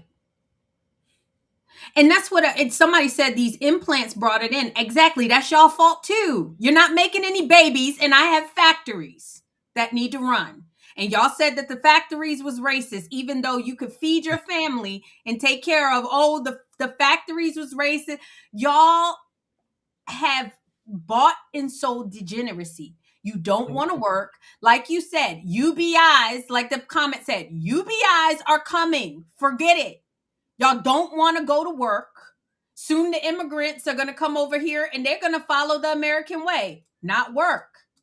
It's going to happen. The social credit score, the social contract has been broken for a long time now. And instead of y'all fixing it, y'all blame BlackRock, which is a company that employs people. brings jobs, pays more taxes than half of y'all do. But the conservatives love to say, oh, BlackRock is buying up all the buildings. You don't want to buy a house because it's not 5 bedrooms in a garage. You don't want to buy it, but you'll rent it.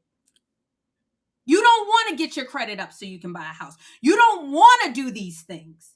And then when BlackRock comes in and buys it, then you get mad and rents it back to you. You don't want to save to buy a house. You don't want to do the things that made this country great. Stop blaming people. Stop blaming the Jews. Stop blaming businesses and blame your mama and your daddy who didn't teach you the value of home ownership, who didn't teach you the value of saving to buy a house and voting a certain way, and why communism is evil and bad and socialism is sold to you like it's great. My son came to me one time and he said, Mommy, the best form of government is socialism. That's what the school is telling them. So yes, we had to have a conversation. Are you talking to your children? Do you know what the school is telling them? So miss me with this.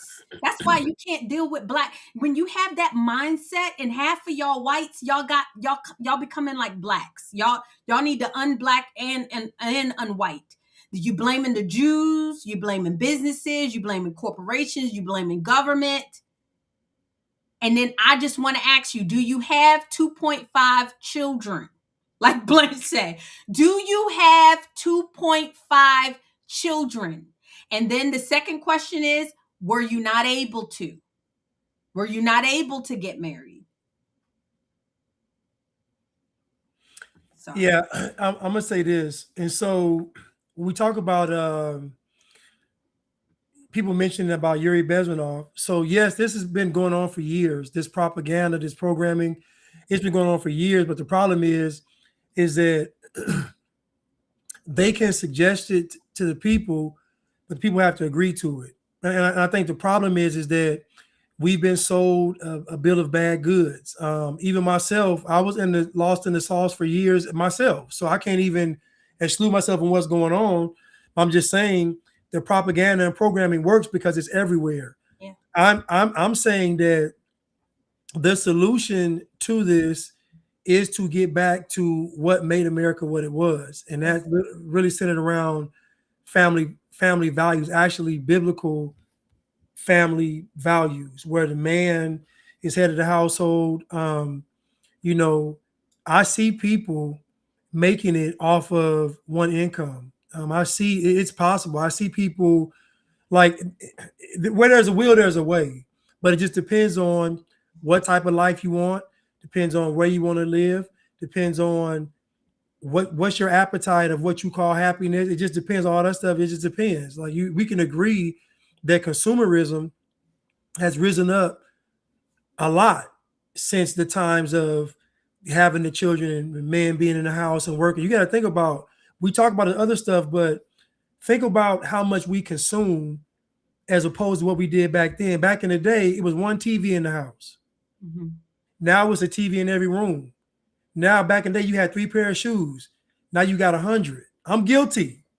I'm just telling you that consumerism has risen up too. So again, it ain't just, it's evil people at play, of course. It's people that's, of course, we can talk about BlackRock, all of them, but they still need your consent to do it though. You have to consent to doing it. I'm saying that much of what we do is gluttony. It's wasteful. And I was thinking the other day, I was like, why do I have all these shoes? If I took my shoes and compared it to food, I would be considered a glutton. No, I'm serious. Like, it'd be gluttony. Yeah. Like, why do I have all these shoes? Yeah. Why do I have all these clothes? It literally is gluttony. And so I just believe that if people scale down their life a lot, you would see that you could afford and do more. And also, when them foreigners come over here, they don't mind living 12 in the house. Nope. They don't mind stacking up till they can get out. They don't mind the inconvenience. We as Americans do. We're the ones telling our kids at 18, you got to get out of the house and find a job. And like that, again, we are contributing to this. Yeah. And I'm not saying this stuff ain't wrong. I'm saying these people need your consent. Yeah. Don't blame them. That's what You have to buy into it. I don't blame them. They are taking advantage of the opportunities that Americans have given them. And I mean, and it's not because we weren't. I mean, I should have more kids. I told y'all, my Unblack family, y'all already know I done had abortions with an S, right? I had abortions. And Blanche, you've told your story too. Like, we bought into the propaganda.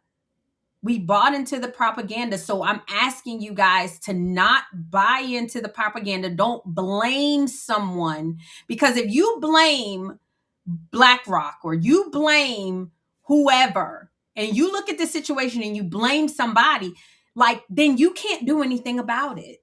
Right. So what we have to do is say, how did I play a part in this? How do we end up here? Yes. What do I need to do? And I'm telling you, you don't make the mistake of our parents. Our parents wanted the government to take care of them. Somebody came to your parents and said, hey, don't you think it would be good if we take 50% of your money and everybody put 50% of your money in a pool and then we give it to everybody who maybe don't have any? And our parents said, oh, that sounds great. And don't tell me they didn't know. Anybody lacks wisdom, let him ask of God, who gives freely. We can't keep using we didn't know as an excuse. That's all I'm saying. So when I see Mondomni, I actually was a little shocked when I saw he had won, because I thought we were trying to turn in the table. But then it made me sleep good at night, Blanche, because I said, this is what the people want. And someone said in the chat, and it's so true, strong men create good times. Good times create weak men. Weak men create hard times. Hard times create strong men. Mm-hmm. We're just in that cycle. I mean, I agree. I don't believe in being a victim.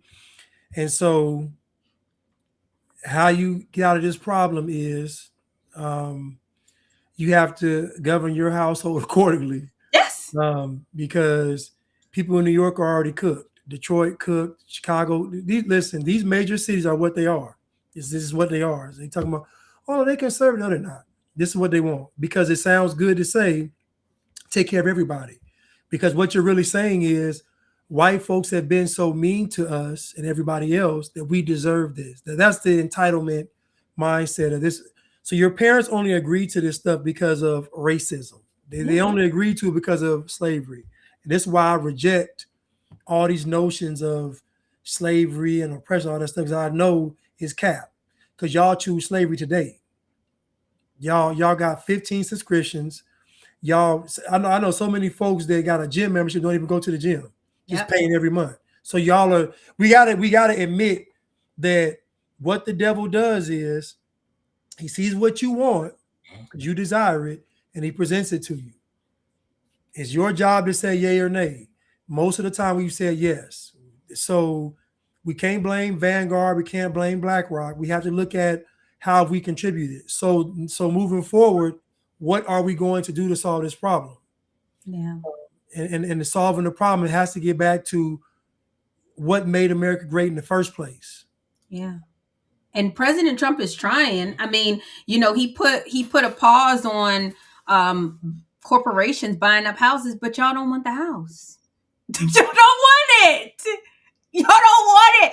I remember I used to do real estate, Blanche. I had a real estate license here in Maryland, and I practiced real estate. And I was showing this guy. He was a Middle Eastern, and he was going around finding properties that were, you know, they were SBA loan properties, and and he was a corporation, and he was like, oh, it's okay, I'll have my sister buy it under her name, like, so they're finding the corporations are finding workarounds to buying these homes. And so he said, I know the government is really trying to help. He said, but the average person doesn't have the money to fix up the house the way that the average person wants this house to see it. And he said, the average person doesn't want to live in a house like this. He was like, so even though the government is putting all these things in place, the average person doesn't want a house that looks like this. Right. So President Trump, I know he's trying, but I think that there's like a disconnect sometimes with maybe people not understanding that you cannot control what a person wants once they want it. You taste and preferences they can be influenced. Right.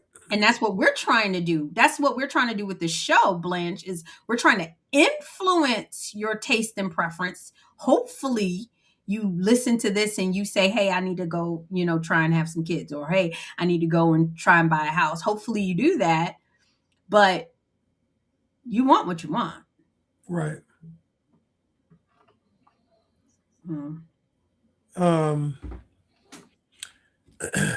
Can we go to the Haitian clip? The Haitian clip? Yeah. Sure. Let me see. Mountain Woman said all of our tax dollars go to the city. It's mostly conservative in upstate New York. So listen, because again, conservative white people, I would have never signed off on that. I'm sorry. You think I'm finna?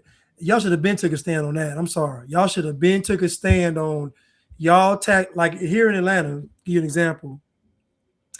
There's a section of town called Buckhead. Mm-hmm. Buckhead is responsible for, like, let's say 50% of the taxes. One part of town is responsible for 50% of the taxes. Mm-hmm. So when Buckhead started getting the crime, because how black folks do, they started, getting comfortable, started spinning the block in Buckhead, shooting, and a little girl got killed in Buckhead. They had metal detectors in Lenox Mall. All the stuff they did, black folks. Buckhead said, we about to annex from y'all. City of Atlanta knew if they annex from us, it's going to bankrupt the city. They know this. So Buckhead said, we're going to annex if y'all don't get this right. Guess what Atlanta did? Buckhead done calmed all the way down. That little shoot 'em up spree y'all had in Buckhead is over with. Because they know if Buckhead leaves, because Buckhead can survive on his own. It don't need Atlanta. Atlanta needs Buckhead. And those white folks in Buckhead said, enough is enough. We don't care about no George Floyd. We don't care about no protest. We don't care about no racism. We about to annex. We don't know how to deal with y'all. And so Atlanta said, don't do it. We won't do it. We come to an agreement. And Buckhead is back to normal. How we know this? Because all the FIFA hotels are in Buckhead, and it is back to normal. And people walking down is just beautiful again. And so, dear white people, you have to take us. If white folks stand up, trust me, y'all, they're gonna yield. I'm telling you, they so terrified of y'all. Y'all don't realize it. They are terrified of you all. All you gotta do is suggest it. All white folks did was annex Buckhead, sign on people's grass. That's it. They didn't do no marches, no protests, no long speeches. Annex coming up. Atlanta got right quick. Yeah, I mean, and white people, we're praying. Like, will the real white people stand up? Is what we always say. Someone said, Topher said, what about older women and kids? I find older women attracted to me, but I want kids. You fell for it, bro. That's the psyop. That's the psyop.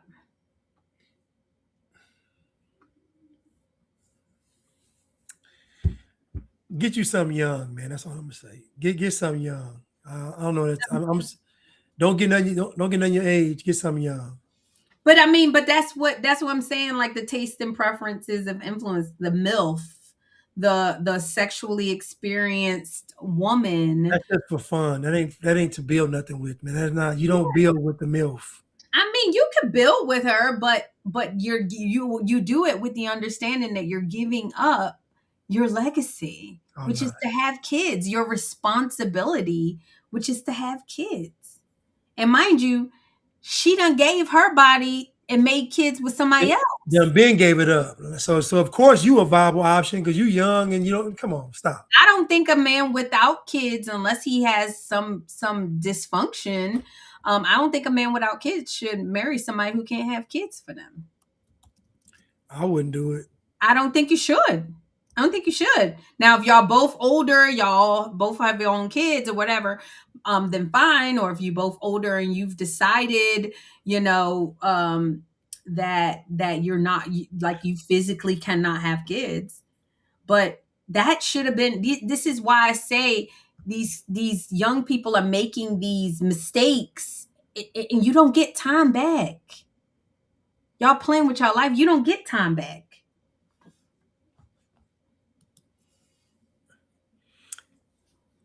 No, you don't get time back. You don't. I'm telling you, don't do it. Don't get no MILF. Don't do it. I know we sexy and all. Look, she know what she doing. I'm a I'm a no. We sexy and all, but shop's closed. Shop's closed. Somebody said they live in Fulton, New York. Fulton County, New York. I just looked it up just to see how it was. He said that people come there for the welfare.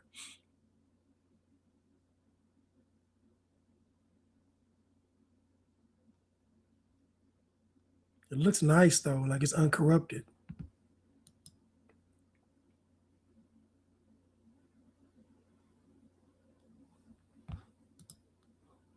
Uh-oh, she froze. Uh-oh. Uh-oh, she froze.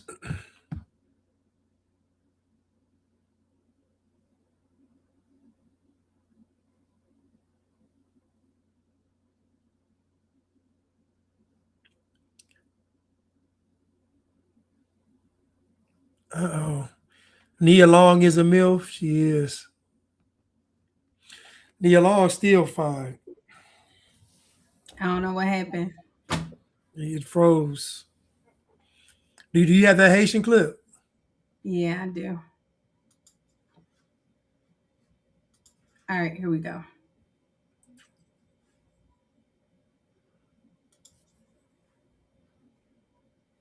Hold on, let me close this. Look at Candace's face. You see her face? Hold on, you want to see it? Look at Candace's blown. You mean to tell me my husband is just not happy with just look at her face? You dirty. Mean to tell me missionary is not what my husband's earnest desire is? You mean to tell me he ain't satisfied with me? Look at that Candace face in this picture. What do you mean he wants a BJ? You think he wants you over me? Are you crazy? What do you mean he has a fetish? Not George. Not my George. Look at these girls looking so. Look how miserable they all look. Listen, look how miserable they look. Listen to this woman talk. They are like miserable. What do you mean to tell me that I can't satisfy my husband? You mean to tell me he's withholding some secrets from me? What do you mean he wants to teabag me? What do you mean? Me?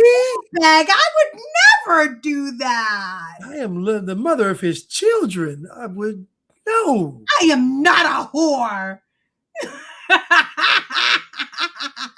That is exact. Candace Owens' boy. This face is priceless. And these other girls, look at the other. They look so sad though. Like their whole world has been shattered. Like their whole world is like been shattered. Good. You do that with whores, not with me.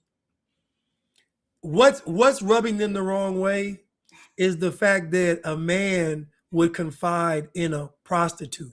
That's what's eating them up. You mean to tell me you actually get the real version of him? You mean to tell me you get the real him? Oh, it just burn them up inside. I am not. You're not teabagging me. Absolutely not. I'm not a whore. Ooh, if you don't, somebody else will. Here we go. No, Candace, listen, y'all. Now listen, Candace fine now. I ain't gonna listen. She is. She's beautiful. Candace is a good looking woman. I ain't gonna ever say that about Candace. She is fine. Candace is gorgeous, but She is. Candace knows she is. She is. Y'all can sit here and say what y'all want to say about her. Candace look good. She's beautiful, but let me tell you something. You don't want it. Y'all don't want it. I'm telling you. Y'all get with these fine chicks. Y'all don't want it. You better find somebody you can teabag. Go ahead. For people to go home. The Obama admin granting Haitians TPS in 2010 due to the country's devastating earthquake, Syrians receiving it in 2012 because of the country's civil war. I mean, cry me a river, we have our own problems. Go home. Get out. We know our country's better than yours. We don't want you. We don't care if you're offended. Get out. Go home. The fact that it's a white woman saying it, they're already upset. Like the fact that it's a white woman having the audacity to say go home to some Haitians, it's just getting them upset. They don't care what she's Megan, saying. you're not about that life. Like, no. Let's keep it funky. No, she ain't. Megan, she playing tough. With her feminist self, she playing tough. All you gotta do is because Megyn Kelly said this, rope up them Haitians and send them back on a boat and have all of them white girls standing outside of Megyn Kelly's house. And like, come on, sis. Megyn Kelly, you're not about that life. Because if you were, they wouldn't be here. Right. But let's keep going. The Haitians.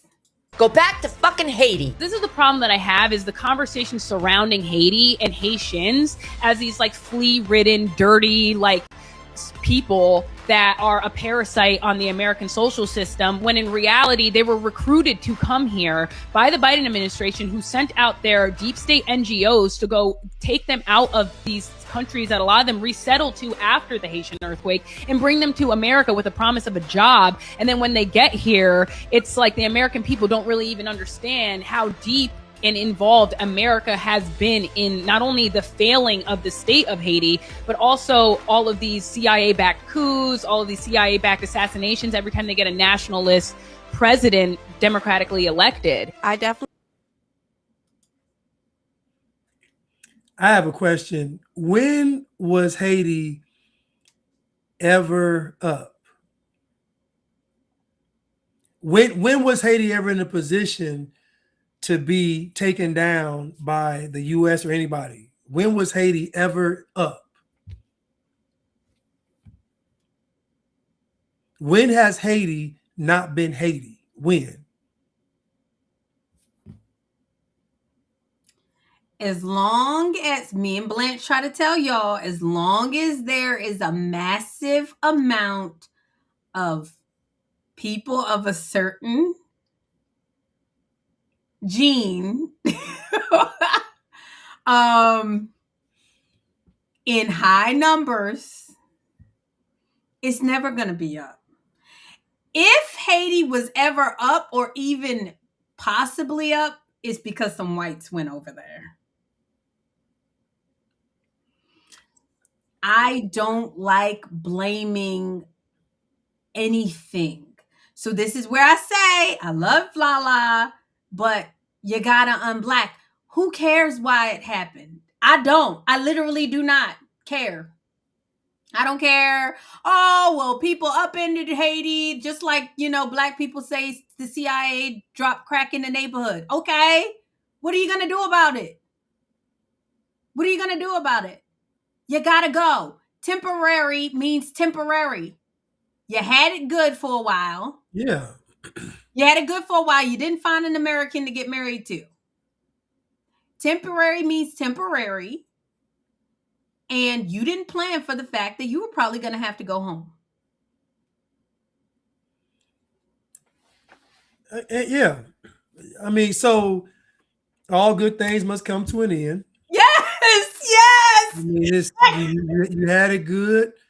You was over here. If you were smart, you would have leveraged what your time over here. Like you said, get married, do something, make it to where they wouldn't want you to leave. Exactly. Make yourself valuable, make yourself useful, make yourself, needed. But y'all didn't do that.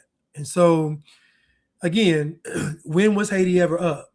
You're trying to say that because there was an earthquake, it's always something. If it's earthquake, it's earthquake. Y'all killing y'all president, the current president. You ran him out. The president that they had recently, they ran him out the country. He had to go to South America. The first thing they did was open the prisons up. So what RPG said earlier, when it's a bunch of black folks in a concentrated area, it's never going to be good. So you can pick Haiti, Zimbabwe, it don't matter. You can pick the South Side of Chicago, it don't matter. When black folks are in heavy concentration, nothing productive is going to take place. And it just is. Matter of fact, it's the opposite of production, it's destruction. Yes. So Topher said the voodoo didn't work. Y'all need to go to bed. It's midnight tonight. Stop doing that. Now you would think that all the voodoo, all the black magic, all the stuff that the Haitians, all the ancestors defeating the French, y'all got everything on y'all side to be successful, and yet y'all are over there literally eating mud pies. Dirt cookies. Not figuratively, literally eating dirt cookies, like literally. And you can't blame the U.S. for that. Y'all emptying out the prisons. You can't do. I covered this before, where the gangs, the crime bosses are running the city of Haiti. They're running it. Yep. Every black neighborhood, every black country, the gangs. And if you're not a gang member when you go in, you're gonna be one. Okay, that's just that. So I hear what Lala is saying, but Lala is still black. I don't care whose fault it is. Cry me a river, like Justin Timberlake said. I'm so sorry this happened. Bye. See ya. Sac passe. We so unblack. We black. But remember when there were the earthquakes in Haiti and these organizations were dropping food? What were they doing when the people were giving out the food and the water? What was happening in Haiti? The gangs was taking it. So recently, in the last few years, they're doing the same thing where they're trying to give aid to the cities in Haiti, and the gangs are doing the same thing. So what we're trying to say, and somebody put it in the chat, there's something wrong with his mind. Yep. There's something wrong with the black man's mind. There's something wrong with the Haitian man's mind. There's something wrong with the African man's mind. There's something wrong with the Caribbean man's mind. There's something wrong with his mind. So we can leave, the US can leave him alone. The French can leave him alone. The world could just leave Haiti alone. And I guarantee when you go visit them again, listen, it's so bad. The Dominicans say, don't cross this line. The Dominicans say, they're on the same island, y'all. The Dominicans say, don't cross this line. So this ain't about the US or none of that. This is about the culture of Haiti. Yep. And it's always, every time you talk about the greatness, or I mean, not the greatness, every time you talk about what has been done to them, it's always like hundreds of years ago. Like it's, oh well, not hundreds. I'm being facetious, but 40 years ago they upended something and the accountability and the something and the this and the act of 19. Like, okay, sorry we did that. Bye. I wish you well. Y'all done blame the Clintons. Y'all done blame the French. Y'all done blame everybody. And the Dominicans told y'all, don't cross the line. So we ain't got to look at nowhere else but your neighbors said, don't come over here. So Carmen, let's watch Carmen in there. Right. She hardcore. I agree that our country typically are involved in destabilizing these other countries, which is causing the issues and causing people to have to relocate and to flee. However, I also think that sending them back home and giving them $2,000, I don't think that's a bad deal. You don't have to go like to Haiti, you just can't stay here. So like, I definitely think that we should talk about these bigger issues when it comes to like this deep state apparatus, like you're saying. However, I just don't think Americans care. I think Americans don't care. I think Americans just want, they feel like they're being disenfranchised by these people. They feel like they're having to pay for these people. And it's not really the Haitians that they're mad at. They're mad at the administration that let them come over here. But it's like at this point, they just don't care. No lies detected. But she's still black. Carmen, I love you, but you're still black. She's talking about destabilization. Carmen got a pretty good take, though. Carmen looked cute in that clip. She always cute. And she's single, Blanche. She looks cute in that clip. Go back to that clip. Let me see something real quick. She childbearing age, Blanche. I just want to see let me see something. It's time for people to go home. The Obama admin granting Haitians TPS in 2010 due to the country's devastating earthquake, Syrians receiving it in 2012 because of the country's civil war. I mean, cry me a river, we have our own problems. Go home. Get out. We know our country's better than yours. We don't want you. We don't care if you're offended. Get out. Go home. Go back to fucking Haiti. This is the problem that I have, is the conversation surrounding Haiti and Haitian. You like her with the short hair, Blanche? Is that her hair? Blanche, I just asked you. We're not going to talk about this girl hair because I'm not I asked you if you like her with her hair back or with the short hair. Is that her hair though? I'm not going there. I'm not. Listen, I just said the girl looked cute. I'm asking, is that her hair? I'm just saying. You said she looks cute like that. So I'm asking you. Oh yeah, she do. Okay. That's it. She do. That's all I'm doing with you with the hair. Yes, I'm trying to hook Blanche up. Come on, tag Carmen in this. Okay, so what were you about to say? Well, no, I was just asking because you talked about her hair. I just asking only because you talked about the hair. Listen. But she looked cute in this. She looked cute in this clip though. And somebody said Carmen said she would never not wear a wig. She says she has nigga hair. I know that really makes some people unfortunately it really makes people feel uncomfortable, but I hear what she's saying. Because I listen. I understand 1,000% what Carmen is saying, but I just feel like she's young. I mean, it's just, she's young. Yeah, but her take on the whole Haiti thing is still black because she's acknowledging that there may have been some injustices done to Haiti, which is just not. I don't believe it. I honestly, Blanche, I see the United States of America giving people just boatloads of money. Oh, yeah. Listen, we can, like, come on. I saw how y'all responded to the rice. Yes. They couldn't even give y'all rice. Stop. We hate y'all. What we talking about? Y'all was stealing the rice, stealing the water, holding it hostage. People starving and dying. They was fighting over, dying in the middle of the street over the provisions being dropped. Come on, man. Stop. Yeah.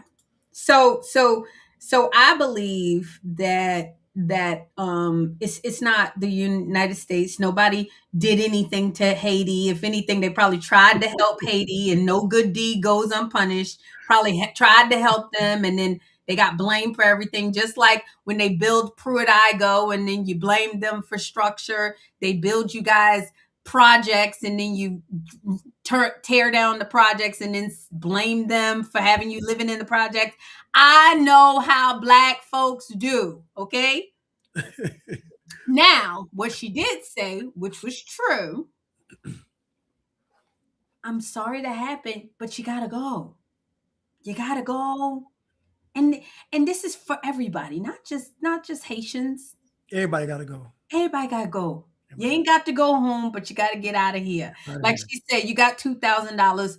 Good luck, is like the movies say. Like, I don't know what to tell you. And honestly, $2,000 back in Haiti, you can come up. Like, you can go to some countries, you can come up.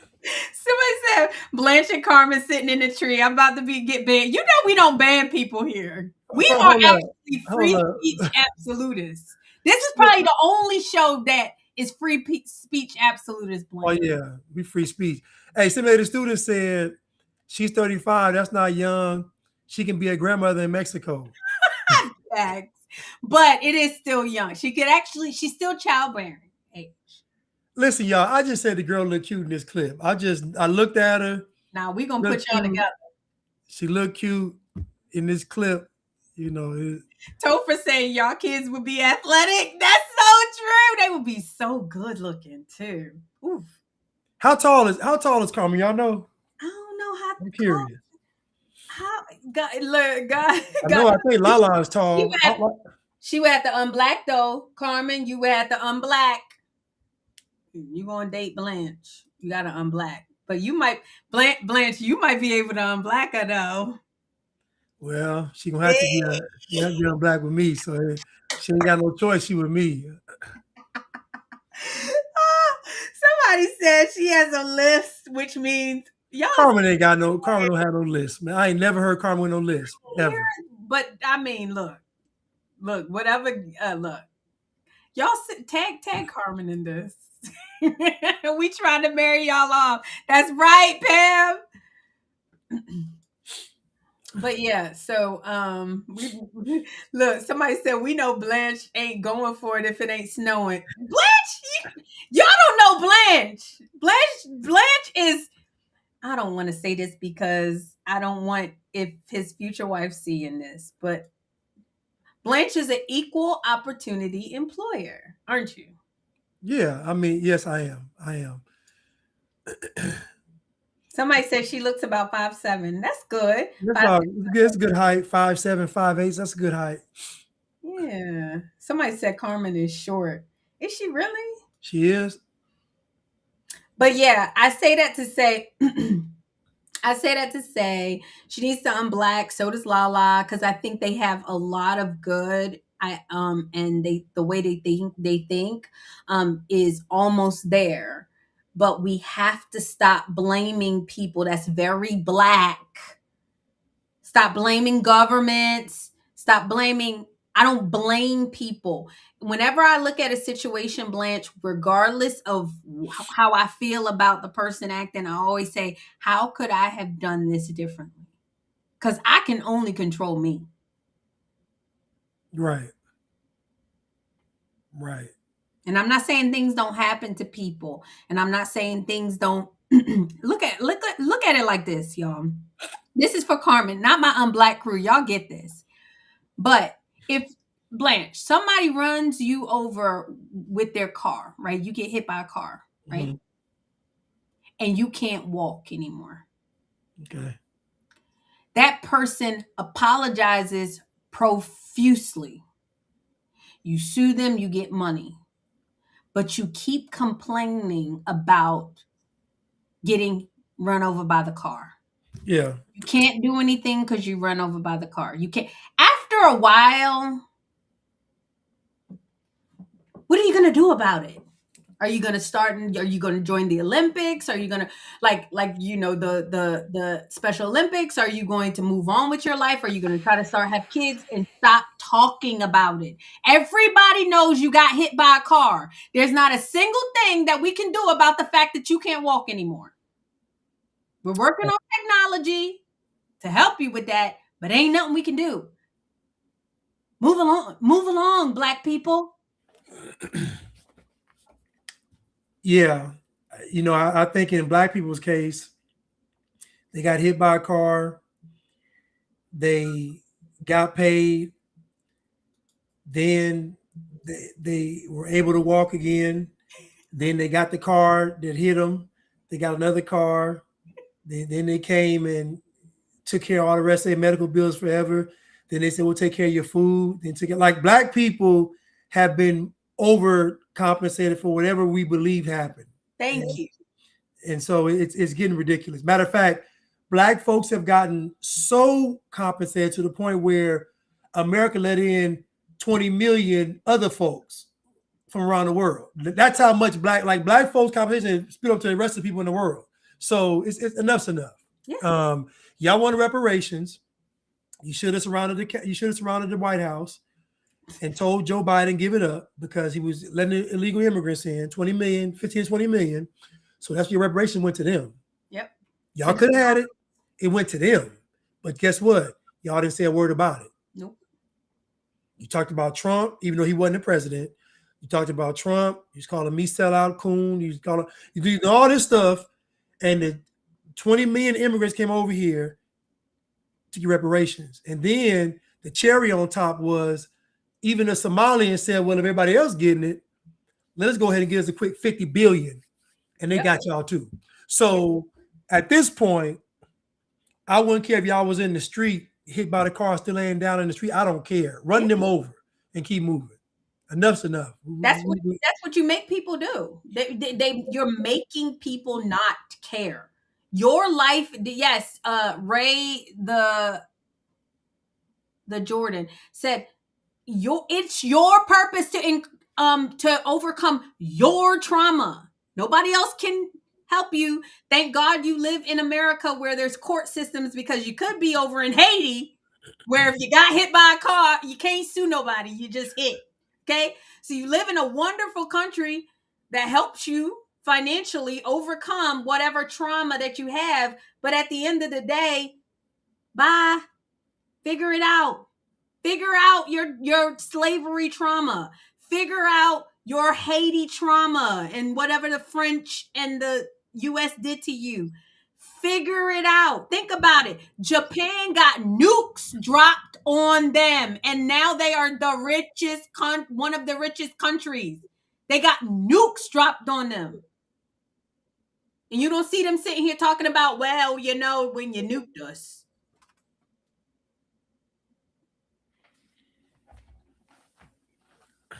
Right. I mean, listen, she's right.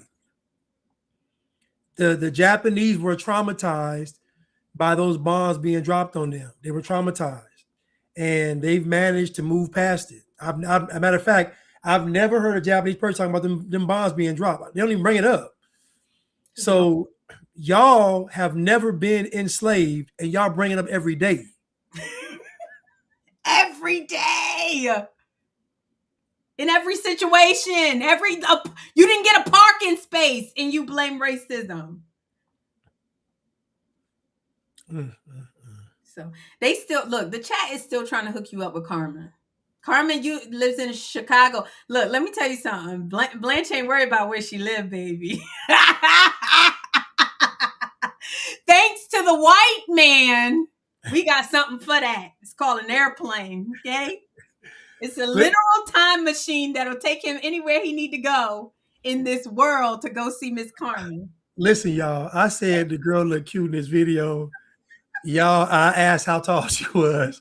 Y'all that gave me the age, the height. Y'all should have given me everything. Y'all funny, though. Thank you. I appreciate it, y'all. Thank you. We ain't worried about where she lived, right? Blanche, you worry about where she live? We live in America. Look. Chicago is a 9-hour drive from here. Period. 9 hours or a plane. Plane, like it's just hours on a plane. Listen, hold on, we going too far, y'all. Listen, I just said the girl was cute in this video. That's it. That's it. I mean, Blanche ain't broke. Look. I mean, it's a plane ride away. It's just the area code. That's all. Anyway, let's get out of here, y'all. Thank you so much for watching. I'm sorry about my internet and dropped a couple of frames. I did not mean to do that, y'all. But if you have not already, go and subscribe. Come back and watch whatever. If you dropped off, go back and watch. We love y'all. We really do. We love this whole Unblack community. We are inviting the unwhites. You know what? Somebody mentioned it, that when you said they got the bomb dropped on them and all the fireworks went on behind you. Ain't that cool? Yeah. Yo, I'm telling you. Yeah, you said black man made an airplane. That is facts. Blanche, you ain't know that? What? The black man made an airplane in Africa like years before the white person. You ain't know that, Blanche? Okay, what happened to it? All the inventions. All the inventions. The black man made it. Okay, so and the white man stole it. Okay, so the black man making a plane and the plane being able to fly are two different things. Like, so they could, okay, let's say they may have made the plane, but can it fly? So knowing black folks, it's the frame of the plane, because black folks love the symbolism. It's the frame of the plane, but I guarantee if you look inside that plane, ain't nothing on the inside. Nothing, no engine, no nothing. Somebody said unblack your internet. Get off my simulator student. Unblack your internet. I love y'all. We have a good time, okay? Our chat, we have the best live chat out there. I'm gonna steal that. There's one podcast that's like, I have the best live chat. No, you do not have the best live chat. That is a lie. Our live chat is the best. No, it truly is, man. We got some very intelligent people on here. Somebody said, all the inventions flew away. All the inventions flew away on the mother. Yo, they left on the mothership. That's hilarious. I can't with y'all. I can't. Somebody said Blanche flying him out. He did not say that. He just said he showing said that. Let me clarify that. Blanche said no. Matter of fact, it was me that said Blanche ain't worried about where she lived. No, listen, y'all. You do whatever you can with that. He ain't worried about where she lived. Sis could live over in Australia. Yeah, down under. Somebody said Blanche is so unblack their kids might come out. See, no, unblack is not white. Somebody did not do their homework. Now listen, they're gonna call them white. That's how I know I raised them right. When they say your kids act white, I'm like, thank you, Lord, I did. We did good. Blanche, they made paper planes, but they was called doves. Exactly. They didn't even make that. It was doves, and black people will say they made them. All the real smart blacks made spaceships before slavery and left the dumb blacks behind. Some of us were sent here to help the dumb ones return. It's just not true. It's just not true. He joking. Corey is joking. Trust me, he's joking.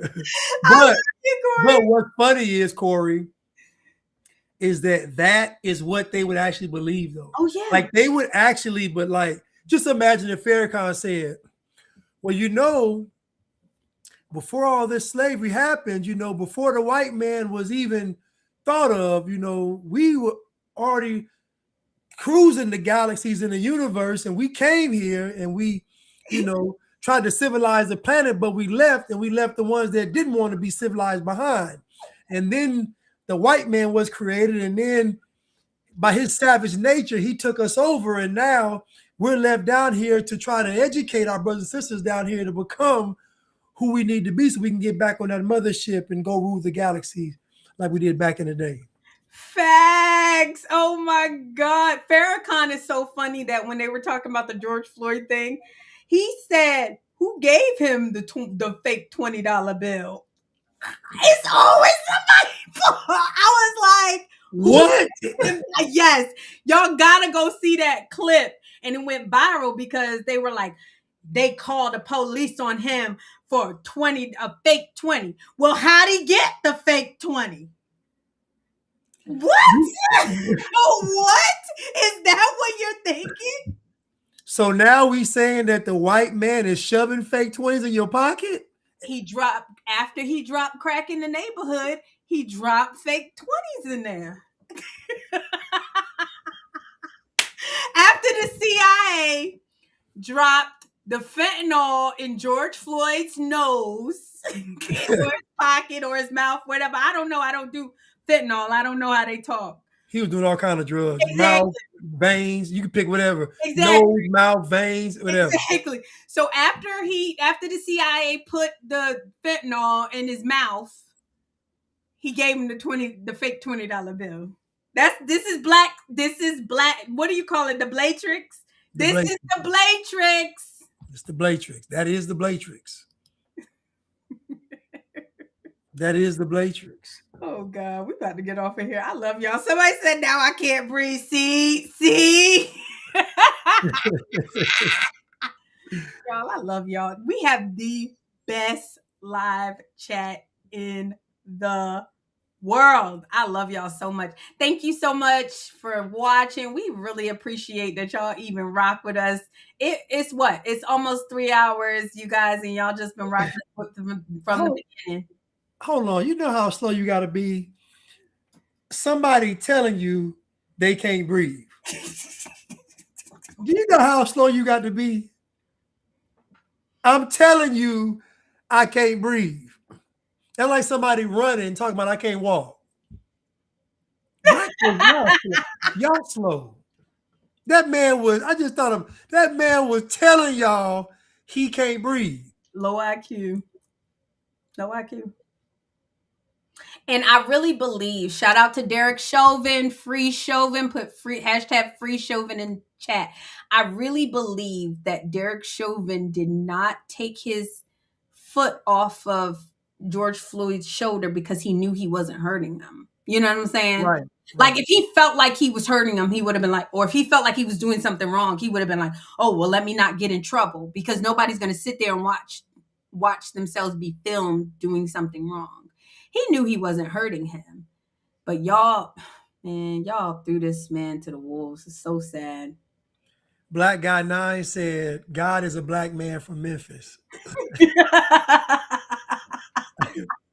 That's actually a good Listen, we got some shirts coming. I like that. I love that. I like that, Black 9. Oh my God. I actually like that. How many do-rags? Hold on. How many do-rags dose to take to create a time machine? Y'all so messed up. We got the most racist chat too. I love it. I keep it come. Be more racist, white folks. I'm telling you, it might save your life. It might. Chauvin should have been more racist. He should have been.